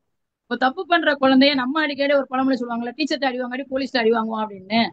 அப்ப தப்புன்றப்ப மெய்யடி பொய்யடின்னு இருக்குல்ல, ரொம்ப பெருசா இல்லாம அளவான ஒரு அடியை அடிச்சுட்டு அடுத்து அவனோட தோல்ல கை போட்டு, ரே நீ இப்படி செஞ்சதுனால நான் அடிச்சேன், உண்மை எனக்கு எந்த கோவம் இல்ல, நான் உங்களை கோவப்பட்டுலாம் அடிக்கலப்பா, என்னோட பிள்ளையா இருந்தா நான் இப்படிதான் அடிப்பேன். இந்த மாதிரி அடுத்த நிமிஷமே பேசிட்டோம்னா அது நார்மல் ஆயிரும். நம்ம கோபத்தை வளர்த்துக்கிட்டே போனோம் அப்படின்னா அது வந்து வேற இதுல போயிடுது. அப்ப எங்க ஸ்டார்ட் ஆகுதோ அங்கேயே அந்த கோபத்தை முடிச்சு விட்டோம் அப்படின்னா பெருசாறதுக்கு வாய்ப்பு இல்லை. சிறப்பு சிறப்பு. நன்றிங்க சுசீலா, ரொம்ப நன்றி. நல்ல கேள்வி கேட்டீங்க. அதாவது என்னன்னாக்கா, ராஜிலா வந்து ரெண்டு முகம் இருக்குது. எழுத்தாளர் முகம், ஆசிரியர் முகம். ஆனா எழுத்தாளரை பற்றி கேட்கும்போது கூட இவ்வளவு ஒரு ஒரு ஆக்ரோஷமா பேசல. ஆனா சந்திரமுகியா மாதிரி இருக்காங்க. ஆசிரியர் தொழிலை பத்தி கேட்ட உடனே அதுல அதுல இருக்கிற ஈடுபாடு தான். அதாவது அந்த நீங்க எழுத்தாளருங்கிற அந்த ஒரு உள்ளுக்குள்ள இருக்கிறது தான் மாணவனை நேசிக்க வைக்குது, அவன் அடுத்த கட்டத்துக்கு கொண்டு வைக்குது. உண்மையில இலக்கியம்ங்க தான் வந்து நம்மள ஒரு ஒரு நல்ல ஒரு மாணவர்கள் உருவாக்குங்கிறது வந்து நீங்க ஒரு நல்ல ஒரு உதாரணம். நாங்க சென்ற வாரத்துக்கு முன்ன வந்து தோழர் அகரன் அவருமே இதே மாதிரி தான், உங்களை மாதிரி இது இருக்கு. அப்ப அப்ப நம்ம சமுதாயம் வந்து ஒரு நல்ல ஆசிரியர்கள் கையில தான் இருக்குதுங்கிறது உங்களை மாதிரியான ஆசிரியர்கள் வந்து எங்களுக்கு அந்த விழிப்புணர்வு கொடுக்குறீங்கன்னு தான் நினைக்கிறேன். அடுத்ததாக எங்க நேரு அண்ணன் அண்ணா வாங்கண்ணா. அனைவருக்கும் வணக்கம். கேக்குதுங்களா? வணக்கம்ண்ணா. கேக்குதுண்ணா கேக்குதுண்ணா. மிக ஒரு அருமையான நிகழ்ச்சி. எங்கள் அப்பா அம்மா 2 பேருமே எலிமெண்ட்ரி ஸ்கூல் டீச்சர். உண்மையிலே ரொம்ப பெருமையாக இருக்கு. நம்முடைய ராஜிலா விஸ்வநாதன் அவர்களுடைய பதில்கள், ஆழ்ந்த ஈடுபாடெல்லாம். மங்கை அவர்கள் வந்து ரொம்ப நிறையவே நல்ல கேள்வியெல்லாம் கேட்டாங்க, மகிழ்ச்சியாக இருந்தது. இன்றைக்கு வந்து அரசு பள்ளிகளை பற்றி நிறைய நம்முடைய சிறப்பு அழைப்பாளர் வந்து நிறைய செய்திகளை சொன்னாங்க. ஏன் அரசு பள்ளியில் சேர்க்கணுங்கிறத பற்றிலாம் நிறைய சொன்னாங்க. நம்ம எல்லாருமே பெரும்பாலானவர்கள் அரசு பள்ளியில் படித்து வந்தவங்க தான். ஆனால் இன்னைக்கு வந்து இயல்பா அந்த பெற்றோர் மனசுல வந்து, அதுவும் எளிமையான வாழ்க்கையில் இருக்கக்கூடிய ரொம்ப குறைவா சம்பளம் வாங்கக்கூடியவங்களுக்கு வந்து கூட அந்த மெட்ரிகுலேஷன் ஸ்கூல் மோகம்ங்கிறது இன்னும் கூட தீரல. அந்த மோகத்தை வந்து சரி பண்றதுக்கு இன்னும் என்னென்ன பண்ணலாம்? சிம்பிளான பதில் தான். என்ன அப்படின்னா அடுத்தவங்க என்ன சொல்லுவாங்கன்னு யோசிக்கவே கூடாது.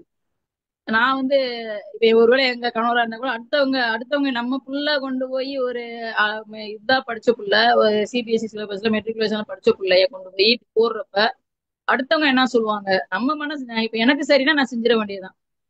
இப்ப நான் வந்து என்னை பாக்குறவங்கள்ட்ட இந்த மாதிரி இருக்குது, இந்த மாதிரி இதெல்லாம் உங்க பிள்ளைங்க சேருங்க அப்படின்னு மேக்சிமம் சொல்லிட்டு இருக்கேன். முதல்ல நம்ம அடுத்தவங்களை பத்தி யோசிக்காம நம்மளுக்கு சரி நம்ம பிள்ளைங்களுக்காக. இன்னொன்னு என்ன அப்படின்னா மெட்ரிகுலேஷன் நாளைக்கு அந்த பிள்ளை லைஃப்ல திருமண வாழ்க்கையிலயோ வேற ஒரு வேலை செய்யக்கூடிய இடத்துலயோ ஒரு சின்ன தோல்வி வந்து அவர் தாங்கக்கூடிய மனநிலை வந்து கண்டிப்பா வராது. இப்ப என் பிள்ளைங்களுக்கு நான் தோல்வியை பழகிட்டு இருக்கேன். நீ தோத்து பழகு, அப்பதான் நாளைக்கு உங்களுக்கு ஜெயிக்கிறப்ப தோல்வியோட அழுகையை நீ பழகிக்க அப்படின்னு நான் சொல்லவே செய்யறேன். அப்ப தோல்வியை பழகுறதே உங்களுக்கு மெட்ரிகுலேஷன்ல கண்டிப்பா கிடைக்காது. அங்க தோக்கவே விட முடியாது, ஏன்னா தோக்க விட மாட்டாங்க. எனக்கு தெரிஞ்சு இப்ப என்னோட மகள் படிச்ச ஸ்கூல்லயும் 30 மார்க் 40 மார்க் வாங்குற பசங்க கூட 10th 80 90 மார்க் எடுக்கிறாங்க. அந்த அளவுக்கு அந்த பசங்களை புளிஞ்சு எடுத்துடுறாங்க. ஃபுல்லா டெஸ்ட் ஒரு நாளைக்கு காலையில இந்த மாதிரி படிக்கிறப்ப நான் இதை யோசிச்சுட்டு நாளைக்கு என் பிள்ளை போய் உட்காந்து டெஸ்ட் எழுதிக்கிட்டே இருக்கணுமா? 10th இந்த வருஷம் மாத்திருக்கேன். 9th வரைக்கும் அங்க படிச்ச பிள்ளைய 10th தூக்கி போட்டிருக்கேன். 10th யாராச்சும் போடுவாங்களா? நான் போட்டேன். ஏன் போட்டேன்னா என் பிள்ளை அப்படி டெஸ்ட் எழுதி எழுதி காலையில இருந்து அது ஈவினிங் ஸ்பெஷல் கிளாஸ் வர இருக்கு 7 மணி வரைக்கும். அப்படி படிச்சு என் பிள்ளை என்ன செய்ய போகுது? அவ்வளவு மார்க் உச்சகட்டத்துல தூக்கி எடுக்கணுமா? கண்டிப்பா. அப்ப அந்த பிள்ளை லைஃப்ல என்ன டெஸ்ட் எழுதுறதுக்காக இந்த லைஃப்ல இப்படி போகணுமா அப்படின்னு யோசிச்சதுதான் இந்த முடிவு. சின்ன பிள்ளையும் அதனால சேர்த்தே மாத்தி விட்டாச்சு. சின்னது 7th 8th படிக்கிறது, சின்ன பிள்ளைய சேர்த்து மாத்திட்டாச்சு. இது வந்து அடுத்தவங்க என்ன நினைப்பாங்க, நம்ம பிள்ளை இங்க போறப்ப என்ன நினைப்பாங்க, நம்ம நினைக்காம இருந்தாலே நமக்கு எந்த பிரச்சனையும் இல்லை. கேட்கறவங்க நம்ம பதில் சொல்லிக்கலாம். நான் அப்படிதான் இப்ப செய்யறேன். நன்றி நன்றி, மகிழ்ச்சி. மனமார்ந்த வாழ்த்துக்களும் பாராட்டுகளும். தொடர்ந்து எழுதுங்க.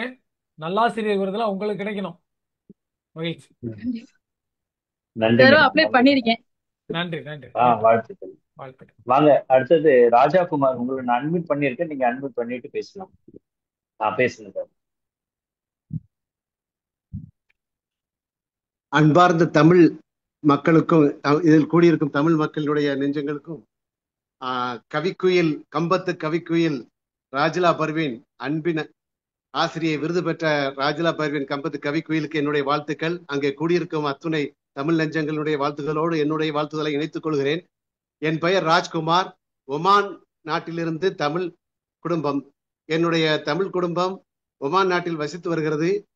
என்னுடைய தமிழ் நண்பர்கள் உங்களுடைய புஸ்தகத்தை என்னிடம் தந்தார்கள். அதை வாசித்து பார்த்து மிகவும் பெருமைப்பட்டேன், சந்தோஷப்பட்டேன். மிக எளிமையான முறையில் ஆழமான கருத்துக்களை சுருகிய வரியில் தெளிவாக சொல்லியிருக்கக்கூடிய கவிதையை நான் மனமுருந்து பாராட்டுகிறேன். அதே வேளையில் உங்களிடமிருந்து வெகு விரைவில் வாசிக்கும் தன்மையை இழந்து அலையக்கூடிய தமிழ் இளைஞர்கள், கல்லூரி மாணவ மாணவிகளுக்கு உங்களுடைய இலக்கிய படைப்பாக வெகு விரைவில் ஏதேனும் ஒரு இலக்கிய படைப்பை நான் எதிர்பார்க்கலாமா என்பது தமிழ் மக்கள் ஒமானில் இருந்து கேட்கும் கேள்வி. அப்படைப்பு எத்தலைப்பை கொண்டதாக இருக்கும்? வாசகர்களை உருவாக்குவதற்கு, கல்லூரி வாசகர்களை உருவாக்குவதற்கு நீங்கள் தேர்ந்தெடுக்கக்கூடிய தலைப்பு எதாக இருக்கலாம்?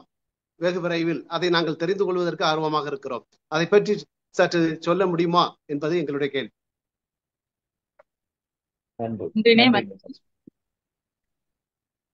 என்னுடைய ஹைக்கூ நூல் நீங்க வாசிச்சிருக்கீங்க அப்படின்னு நினைக்கிறேன்.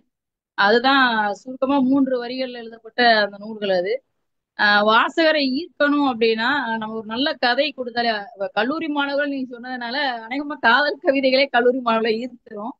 என்னுடைய எண்காட்டில அடைமொழி வந்து முழுக்க முழுக்க காதல், வேற எந்தவுமே நான் கலப்படம் செய்யல. ஏன்னா எண்காட்டில அடைமொழின்றது முழுக்க முழுக்க என்னோட காட்டுல அடைமொழி பெஞ்சதை தான் நான் எழுதியிருக்கேன். என்னுடைய காதல் அனுபவங்களை தான் அதுல எழுதியிருக்கேன். அப்ப அதே மாதிரி இப்ப ஒரு நாவல், பெரியோன் நாவலையும் நான் எழுதியிருக்கேன். அந்த நாவலும் ஒரு காதலை பேஸ் பண்ணி சாதி மாதிரி மதம் மாதிரி காதல் பண்றவங்க கடைசியில முடிவு என்ன ஆகுது அப்படின்னு தான் எழுதியிருக்கேன். இதுவே கண்டிப்பா வாலிபர்களை, இளைஞர்களை, முக்கியமா கல்லூரி மாணவர்களை ஈர்க்கக்கூடிய ஒரு எழுத்து தான். இதுல வந்து பெரிய பெரிய நாம் எப்பயுமே பயன்படுத்தக்கூடிய வார்த்தைகள் வந்து இலக்கியத்துல தேடி போய் பெரிய பெரிய கஷ்டமான வார்த்தைகளை எழுதுறதே கிடையாது. ரொம்ப சாதாரண ஒரு மனிதனும் அதை வாசிச்சா புரிஞ்சுக்கலாம். இதுக்கு நீங்க என்கிட்ட என்ன விளக்கமும் நீங்க கேட்க வேண்டிய அவசியம் கிடையாது. இதுக்கு ஒரு கோனார் நோட்ஸே தேவையில்லை. என்னோட எழுத்துக்கு எதுவுமே தேவையில்லை. யார் வாசிச்சாலும் கண்டிப்பா உங்களுக்கு புரியும். ஒரு வார்த்தை கூட அதுல புரியாத வார்த்தை இருக்காது. இதுக்கு வந்து நான் எப்பயுமே உறுதி சொல்றேன். இது வரைக்கும் 6 புத்தகம் வந்துருச்சு. இந்த மாசம் 7வது புத்தகம் வரப்போகுது. 7 புத்தகத்திலுமே ஒரு வார்த்தை கூட கடினமான வார்த்தை இருக்காது. என்னுடைய மாணவர்களுடைய பெற்றோர் 5ஆம் வகுப்பு படித்த ஒரு பெற்றோர் வாசிச்சா கூட அது வந்து அவங்களுக்கு புரிஞ்சுக்கிறோம் அப்படின்றது என்னோட உறுதியான ஒரு உறுதிமொழி தான். இந்த நேரத்துல நீங்க வந்து கலந்துகிட்டது எங்களுக்கு ரொம்ப பெரிய மகிழ்ச்சி. ரொம்ப நன்றினே. மகிழ்ச்சிங்க. கடல் கடந்து நீங்க ரொம்ப நன்றிங்க, ரொம்ப நன்றிங்க. அடுத்ததாக அகரன், நான் உங்களை அட்மிட் பண்ணிருக்கேன், நீங்க பேசலாம். தொடர்வாங்க.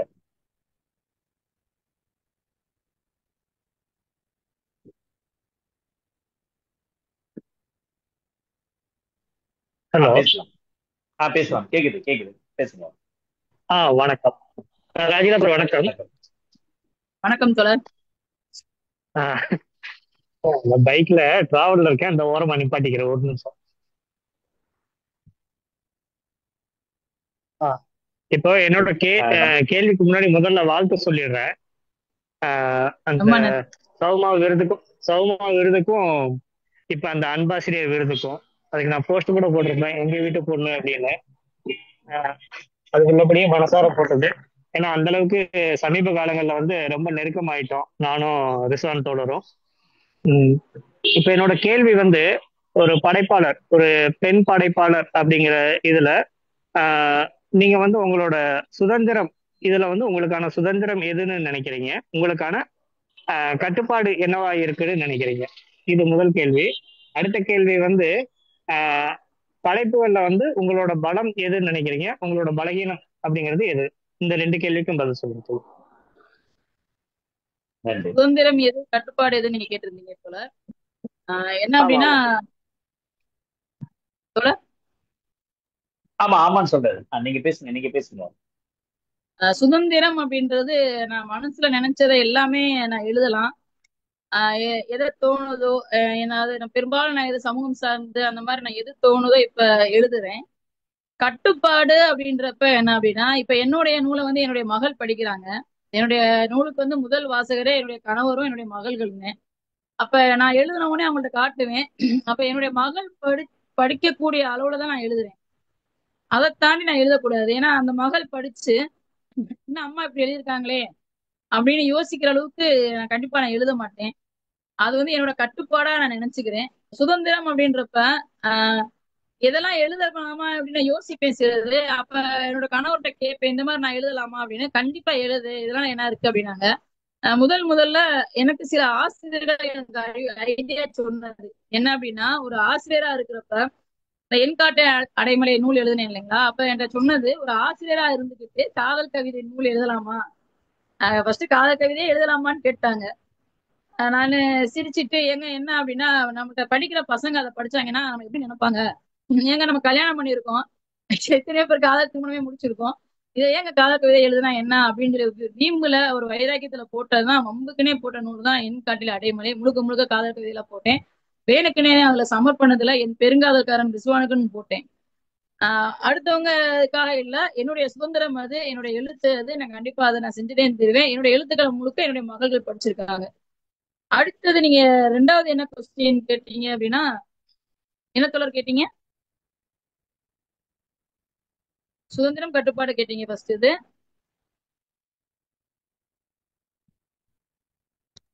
அன்மியூட் ஆயிட்டாரு அவரு, அன்மியூட் ஆயிட்டாரு. நம்ம அடுத்தது போயிடலாம். செந்தில் சுலோ, உங்களோட கேள்விகளை வந்து கொஞ்சம் சுருக்கமாக கேளுங்க, ஏன்னா நம்ம நேரம் கடந்து போயிட்டு இருக்கிறோம். நான் உங்களை அன்மியூட் பண்ணியிருக்கிறேன், நீங்க அன்மியூட் பண்ணிட்டு பேசலாம். செந்தில் வாங்க தோழர். வணக்கம், அனைவருக்கும் வணக்கம். வணக்கம். வணக்கம். செல்வா நிலாமுற்றத்தின் பொருளாளர் கூட.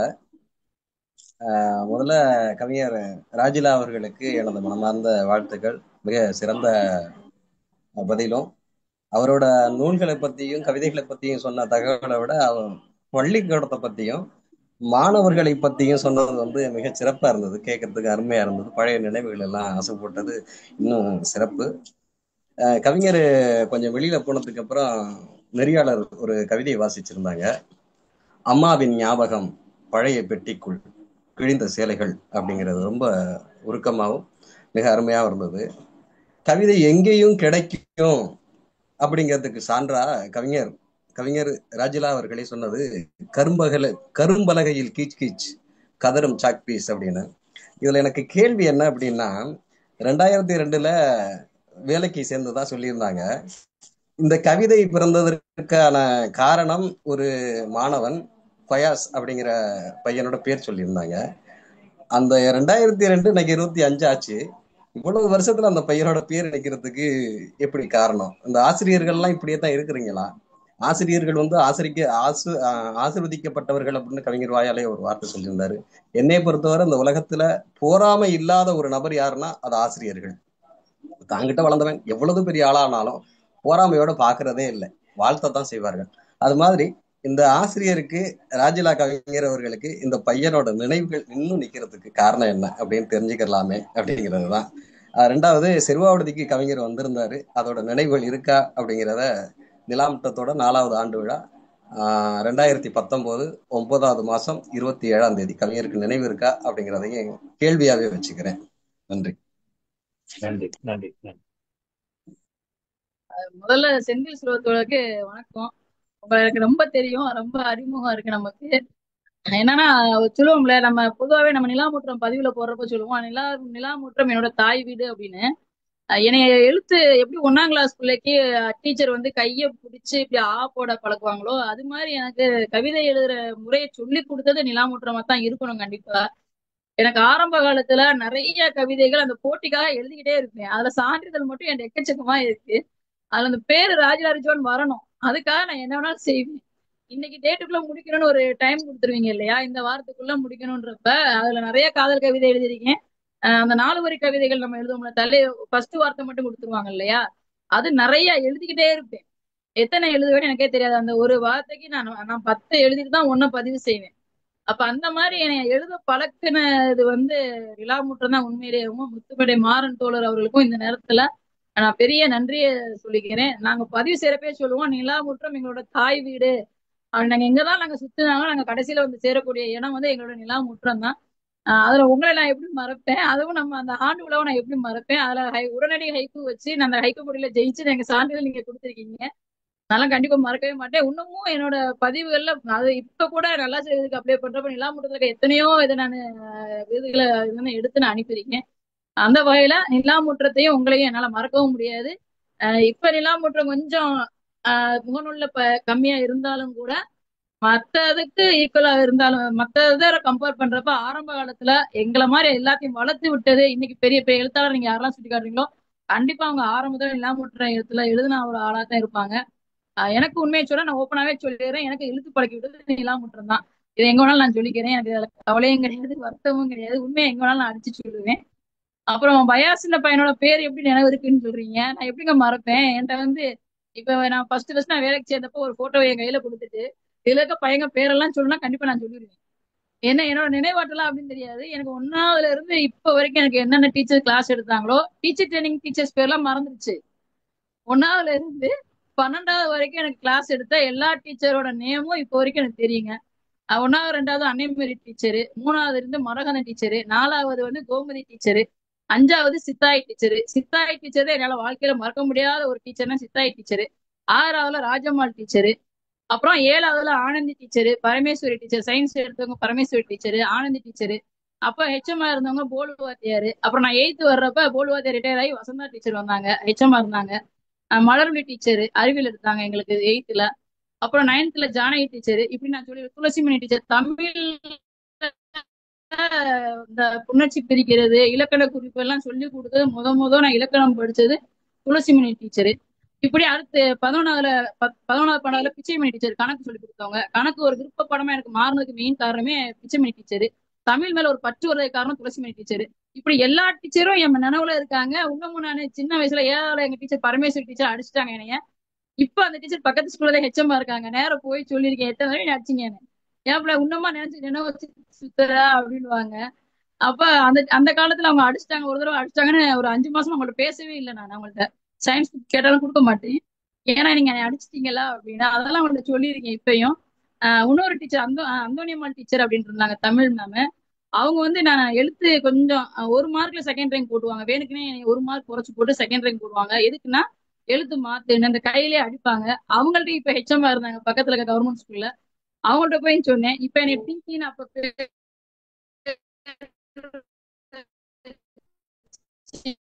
சொல்லி இப்ப எனக்கு ஒரு கடிதம் எழுதினாங்க, பிங்கின்னு போட்டு, டியர் பிங்கின்னு போட்டு. எல்லா மாணவர்களும் எனக்கு நினைவுல கண்டிப்பா இருக்காங்க. இப்ப சமீபத்துல ஒரு கல்யாண வீட்டுக்கு போறப்ப கூட ஒரு பையன் என்கிட்ட வந்து டீச்சர் என்னை நினைவு இருக்கா அப்படின்றப்ப அந்த பையனுக்கு தாடி வளர்ந்துருக்கு, பெரிய பையன் ஆயிட்டான். அப்ப எனக்கு அந்த பையன் பேசியே நினைவு இல்லை. அப்ப அவன் பேரு சேக் அப்படின்னு சொல்றான். எந்த சேக்கடா அப்படின்றப்ப நான் அப்படியே சொன்ன பிறகு அந்த சின்ன வயசு முகம் எனக்கு கண்ணுக்குள்ள வந்துருச்சு. ஆனா இந்த பேஸோட கம்பேர் பண்ணா ஒட்டியே வர மாட்டேங்குது. அந்த அளவுக்கு அந்த பையன் மாறிட்டான். என்கிட்ட படிச்சவங்க நிறைய கல்யாணம் பண்ணி அவனோட பையனே என்கிட்ட படிக்கிறாங்க இப்ப. அப்ப அவனுங்களும் வந்து சிரிச்சுட்டே நிப்பாங்க, டீச்சர் குட் மார்னிங் சொல்லுவானுங்க. எனக்கு சிரிப்பா தான் வரும். என்னன்னா எனக்கு எந்த பசங்களோட பேரும் மறக்காது, அவங்க செஞ்ச செயலும் மறக்காது. மெயினா வந்து எல்லாமே நினைவுல இருக்கு. 1 2 வேணா மறந்துருக்கலாம் ஒழிய மத்த எல்லாம் நினைவு. ரொம்ப நன்றி தோழர், நீங்க கலந்துக்கிட்டதுக்கு பேசுனதுக்கு ரொம்ப நன்றி. செந்தில் சிலு அவர்களுக்கும் எங்களோட நன்றியை தெரிவிச்சுக்கிறோம். அவர்களுக்கு வாங்க விஜயலட்சுமி, அவங்களும் ஒரு ஆசிரியை. வாங்க உங்களோட கேள்வியை சுருக்கமாக கேளுங்க, நம்ம நேரம் கடந்து போயிட்டு இருக்கிறோம். வாங்க. ஹலோ. பேசலாம் பேசலாம், கேக்குது, பேசுங்க. அனைவருக்கும் வணக்கம். ரஜிலா ரிஜ்வான் ஆசிரியர் கவிஞர் அவர்களுக்கு வணக்கமும் வாழ்த்துக்களும். மேலும் வந்து ஒன்னாம் வகுப்பு அலப்பறைன்னு ஒரு புத்தகம், கட்டுரை புத்தகம் தானே அது? வகுப்பறை சம்பவங்கள், வகுப்பறை அனுபவங்கள் சொல்லலாம். சரி, அது நல்லா இருந்தது. நான் வாசிச்சேம்மா. ஒரு 6 month ஆயிடுச்சு நான் வாசிச்சேன் அந்த புத்தகம். அதுல வந்து காமராசர் நேரில் வந்தார் அப்படின்னு ஏதோ ஒண்ணு இருந்தது இல்லையா? அது ரொம்ப எனக்கு நகைச்சுவையா இருந்தது, ரொம்ப சிறப்பாவும் இருந்தது. எல்லா ஸ்கூல்லயும் நடக்கிறது தான் நீங்களும் எழுதியிருக்கீங்க, ரொம்ப அருமையா இருந்தது. அதுக்கப்புறம் உங்ககிட்ட ஒரே ஒரு கொஸ்டின் என்னன்னா, சக ஆசிரியர்களுடைய மத்தியில எழுத்தாளரா உங்களுக்கு எப்படி வரவேற்பு இருக்கு? ஹலோ, கேக்குதுங்களா? கேட்கக்கூடாத ஒரு கேள்வியை கேட்டுட்டீங்க. ஏன்னா நானும் ஒரு ஆசிரியர், நானும் கொஞ்சம் கொஞ்சம் எழுதிக்கிட்டு இருக்கிறேன் இப்பதான். சோ எப்படி இருக்குன்றத தெரிஞ்சுக்கலாம் அப்படின்னுட்டு தான்மா கேக்குறேன். முதல்ல பள்ளியில இருக்கக்கூடிய ஆசிரியர்கள் சொன்னா ஒரு சிலர் இன்னமும் ஓப்பனா சொல்லிடலாம் அப்படின்னா, நம்ம ஓப்பனா எல்லாருமே இதெல்லாம் ஷேர் பண்ணிக்கணும், எப்படிதான் இருக்குன்னுட்டு. இப்ப நம்ம நல்ல நல்ல விஷயங்களை மட்டுமே நம்ம ஷேர் பண்ணிக்கிட்டே இருக்கிறோம் இல்லையா? நம்மளுடைய ஒரு முகத்தை மட்டும் தான் காமிச்சிட்டு இருக்கிறோம். சில விஷயங்கள்லாம் காழ்ப்புணர்ச்சியும் இருக்குது. ஆனா உங்களுக்கு எப்படி இருக்கு? என்னுடைய கசப்பான அனுபவமும் இருக்கு. உங்களுக்கு எல்லாமே நல்லபடியா அமைஞ்சிருக்கா அப்படின்னு தெரிஞ்சுக்கதான் கேக்குறேன். இல்ல, எப்பயுமே எல்லாமே நல்லா இருக்காது. ஏன்னா நம்மள தூக்கி விடுறதுக்கு ஒரு ஆள் வேணும்ல, நம்மள மோட்டிவேட் பண்றதுக்கு ஒரு ஆள் வேணும். அப்படி அவங்க எல்லாம் இல்லாட்டி நம்ம இன்னும் அப்படியே கிடந்துருவோம். நம்மளை தூண்டி விடுறதுக்கு அவங்க எல்லாம் கண்டிப்பா நம்மளுக்கு தேவை. எனக்கு வந்து நான் ஃபர்ஸ்ட் நான் சொன்னேன்ல, நான் தினமலை பேப்பர் நோட்டீஸ் போர்ட்ல வந்து பர்வீன் கம்பம் எழுதிட்டு இருப்பேன், நிறைய கவிதை எழுதுவேன். அப்ப என் பேர் அதுல வந்துருச்சுனாலே எனக்கு பெரிய சந்தோஷம். ராஜிலாம் போட மாட்டேன், ஏன்னா அப்பெல்லாம் கல்யாணம் ஆகாத பிள்ளையா இருப்பேனா. இப்ப பர்வீன் காமனா போடுவேன். அப்ப அந்த பேப்பரை கொண்டு போய் என்னோட க்ளோஸா இருக்க டீச்சர்கிட்ட காட்டுவேன். காட்டினா அவங்க ஃபர்ஸ்ட் நல்லாதான் ரியாக்ட் பண்ணாங்க. எனக்கு என்ன வாரம் வாரம் என் பேர் கண்டிப்பா பேப்பர்ல வந்தாகணும்ன்றதுக்காக நிறைய எழுதிட்டே இருக்கேன். அவங்க அடுத்தடுத்து காட்டுறப்ப அவங்க என்ன சொன்னாங்க, ஒரு வார்த்தை எனக்கு இன்னும் நினைவு இருக்கு, நல்லா நினைவு இருக்கு. இப்ப செந்தில் தோழர் கேட்ட மாதிரி எப்படி பெயர் நினைவு இருக்கோ, அவங்க சொன்ன ஒரு வார்த்தை, நீதான் ரொம்ப ஒசரம் நினைச்சுக்கிறாத அப்படின்னு என்னை பார்த்து சொன்னாங்க. எப்ப அப்படின்னா 2004 அந்த ஸ்டேஜ்ல, அந்த வருஷத்துலயே 2004 2005 அப்பமேவும் சும்மா நியூஸ் பேப்பர்ல என்னோட பேரு பர்வீன் கம்பம்னு வருது. அப்ப நீதான் ரொம்ப ஒசரம் நினைச்சுக்கிறாத அப்படின்னு ஒரு வார்த்தை சொன்னாங்க. அதுக்கப்புறம் நான் என்ன செஞ்சேன் அப்படின்னா, வர்றதை காட்டுறதை நிறுத்திட்டேன், அவங்கள்ட்ட எழுதுறதை காட்டுறதை நிறுத்திட்டேன். இப்ப வந்து உண்மையை சொல்லணும் அப்படின்னா 10 ஆண்டுல என்கிட்ட பேசுறது இல்லை அவங்க. ஒரே பள்ளியில இருந்தாலும் கூட பேச மாட்டாங்க. 2 ஆசிரியர்கள் அப்படிதான் இருக்காங்க. ஆனா மத்த பள்ளியில இருக்கக்கூடிய ஆசிரியர்கள்லாம் என் மேல உண்மையிலேயே இன்னைக்கு அன்பாசிரியர் விருது வாங்கியிருக்கேன் அப்படின்னா, இன்னைக்கு பள்ளிக்கூடத்துல வந்து பொன்னாடை போத்தி எனக்கு வாழ்த்துக்கள் தெரிவிச்சாங்க. இன்னும் நிறைய நீ மேல மேல முன்னேறணும், நிறைய விருதுகள் வாங்கணும் அப்படின்னு மனதார பாராட்டக்கூடிய ஆசிரியர்கள் நிறைய இருக்காங்க. ஆனா ஒரு சிலரும் அந்த மாதிரி இருக்காங்க. நம்ம அவங்கள தாண்டிதான் வந்து ஆகணும். முதல்ல அவங்களை வந்து நம்ம கேர் பண்ணாம விட்டுட்டாலே ஒன்றும் பிரச்சனை இல்லை. அவங்க சொல்றதுக்கு நம்ம ரியாக்ட் பண்ண வேண்டிய அவசியம் கிடையாது. உண்மையை சொல்லணும்னா நான் ஆரம்ப காலத்துல நான் டெய்லி அழுதுருக்கேன், நிறைய நாள் வீட்டுல வந்து அழுதுருக்கேன். அந்த அழுகை இப்ப மாத்தினதுனாலதான் கொஞ்சம் எனக்கு வேலை செய்ய டைம் கிடைச்சிருக்கு. நம்ம அழுதுகிட்டே இருந்தா எதுவும் செய்ய முடியாது இல்லைங்களா. அந்த மாதிரி ஆளுகளை நம்ம ஊக்கப்படுத்தக்கூடிய ஒரு, நம்மளை ஏற்றிவிடக்கூடிய ஒரு ஆளை தான் நம்ம நினைச்சுக்கிறோம். இப்போ உங்களுடைய பேச்சு வந்து ஒரு எஸ்எம்சி மீட்டிங் மாதிரி இருந்தது, ரொம்ப நல்லா இருந்தது. அப்புறம் இன்னும் ஒரே ஒரு கேள்விமா, இப்ப உங்களுக்கு புது கவிதை ரொம்ப பிடிக்குமா? நம்ம நேரம் கடந்து போயிட்டு இருக்கிறோம். நம்ம நேரம் கடந்து போயிட்டு இருக்கிறோம். ஏன்னா இது ரொம்ப அதிகமாயிடுச்சு. நம்ம முடிக்கிறதுக்கு கேளுங்க உங்க கேள்வி சட்டுன்னு கேளுங்க. அதான் புது கவிதை பிடிக்குமா, வாசிப்பு ஹைக்கூ பிடிக்குமாமா? ரெண்டுல எது பிடிக்கும்னு கேட்டா ஃபர்ஸ்ட் ஹைக்கூ தான். ஏன்னா எனக்கு முத எழுத வந்ததே ஹைக்கூ தான். நானு முத நான் அறிமுகமே மித்ரா துலிப்பா விருது கொடுத்தாங்க ஹைக்கூல சிறப்பா செயல்படுறதுனால. அதனால ஹைக்கூ தான் எனக்கு ஃபர்ஸ்ட். ஹைக்கூ தான் அம்மா மாதிரி. அதுக்கப்புறம் தான் புது கவிதை, இப்ப நாவல் சிறுகதை எழுதிக்கிட்டு இருக்கேன்.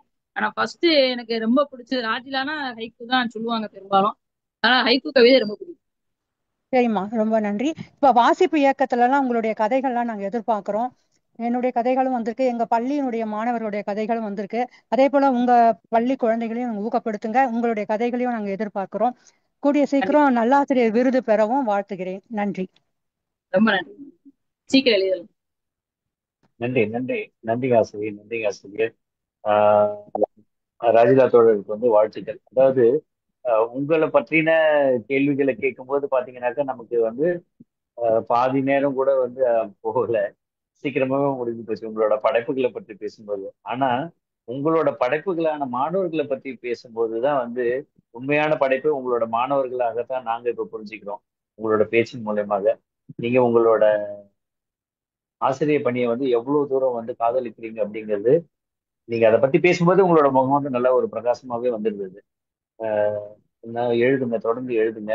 ரொம்ப மகிழ்ச்சி. இந்த மாதிரியான ஒரு ஒரு சிறந்த ஆசிரியரை இன்னைக்கு நாங்க நேர்காணல் காண்றது வந்து உண்மையிலேயே இந்த குழுவுக்கு வந்து ஒரு பெருமை தான்.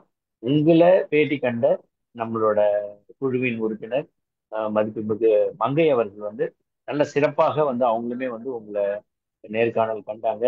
இந்த நிகழ்ச்சியில கலந்துக்கிட்ட அத்தனை நல்ல உள்ளங்களுக்கும் வந்து இந்த நேரத்துல வந்து நன்றி தெரிவிச்சுக்கிறோம். கேள்விகள் கேட்ட அத்தனை பேருக்குமே எங்களோட நன்றிகள். நிகழ்ச்சியின் இறுதியாக உங்களுக்கு ஏதாவது நம்ம குழுவை பத்தி சொல்லணும் அப்படின்னாலும் நீங்க சொல்லலாம். எனக்கு இந்த குழுல ஃபர்ஸ்ட் வந்து என்னைய அறிமுகப்படுத்த இந்த கூடல் தாரிக் சார், எங்க பள்ளியில இருக்கக்கூடிய ஒரு தமிழ் ஆசிரியர். அவங்க எங்க பள்ளியில உயர்நிலை பள்ளியில, நான் தொடக்க பள்ளியில இருக்கேன், அவங்க உயர்நிலை பள்ளியில இருக்காங்க. எனக்கு ஒரு அறிமுகத்தை கொடுத்தது வந்து தாரிக் சாரு. இந்த நேரத்துல அவங்களுக்கு நன்றியை சொல்லிக்கிறேன். இந்த குழுல வந்த பிறகு அந்த மங்கை கரசி அவங்க மேம் வந்து அடிக்கடி பேசுவாங்க. நம்ம படைப்புகளை கொடுத்து 2 தடவை பேசியிருக்கோம், புக் அனுப்பியிருக்கேன். அந்த மாதிரி ஒரு தோழமையை உருவாக்கி கொடுத்தது இந்த குழு தான். அதனால இந்த குழுவுக்கு நன்றி சொல்லிக்கிறேன். இன்னைக்கு எங்க சொன்ன மாதிரி இந்த குமரன் தோழர் அவங்க சொன்ன மாதிரி என்னுடைய படைப்புகளை பத்தி பேசுறப்ப இருந்த வேகத்தை கூட எனக்கு வந்து என்னன்னா அந்த பள்ளியை பத்தி பேசுறப்ப இன்னும் கொஞ்சம் அனுபவம். ஏன்னா 23 வருஷம் அப்படின்றப்ப கொஞ்சமா சொல்ல முடியாது. 20 வயசுல நான் அப்பாயின்மெண்ட். அப்ப அந்த பருவத்துல இருந்து இப்ப வரைக்கும் எனக்கு என்னோட முழுக்க முழுக்க என்னோட வேலை வேற எந்த சிந்தனையுமே எனக்கு வராது. ஸ்கூலு ஸ்கூலு ஸ்கூலு ஸ்கூல் இப்படியே தான் நம்ம மைண்ட் இருக்குள்ள போயிட்டு இருக்கு. அப்ப இந்த படைப்புகளை பத்தி மட்டும் இல்லாம அப்ப படைப்புகளை பத்தி பேசியிருந்தா கூட ராஜிலானா அதோட சுருங்கி போயிருப்பேன். பள்ளி சம்பந்தமாகவும் அதிகபட்சமா அந்த கலைபாலா அவங்க வந்து கேட்டதுனாலதான் இந்த இதுக்குள்ள போனோம் நம்ம. இந்த மாதிரி ஒரு ஆசிரியர் பணியை பத்தியும் பேச வைக்கிற ஒரு வாய்ப்பு கிடைச்சதுக்கு ரொம்ப மகிழ்ச்சி அடைகிறேன். இந்த நேரத்துல இந்த குழுல இயங்க கொண்டிருக்க அனைவருக்கும் கேள்விகள் கேட்ட அனைவருக்குமே என்னுடைய நன்றிகளையும் மனமார்ந்த நன்றிகளையும் தெரிவித்துக் கொள்கிறேன். அனைவருக்கும் நன்றி. மிக்க நன்றி, மிக்க நன்றி. இந்த நேரத்துல வந்து மங்கை அவர்களுக்குமே நன்றி சொல்லிக்கிறோம். இந்த குழுவுக்கு வந்து பின்னாடி இது வந்து வேலை செய்த வினிதா மோகன் மற்றும் கலைபாலா என்னென்ன ஒலி அண்ணன் அண்ணன் அனைவருக்குமே வந்து நன்றி தெரிவிச்சுட்டு, நீங்க மேலும் மேலும் பல உயரங்களை வந்து அடையணும், நல்லாசிரியர் விருது வாங்கணும். அதுக்கப்புறம் மீண்டும் வந்து எங்களுக்கு வந்து எங்க குழு வந்து மீண்டும் வந்து ஒரு பேட்டி உங்களை எடுக்கணும். நல்லாசிரியர் விருது வாங்கினதுக்கு அப்புறம் தொடர்ந்து பயணிப்போம். வாழ்த்துக்கள், வாழ்த்துக்கள். சமுதாயம் சார்ந்து எழுதுங்க. மிக்க நன்றி. நம்ம நிறைவு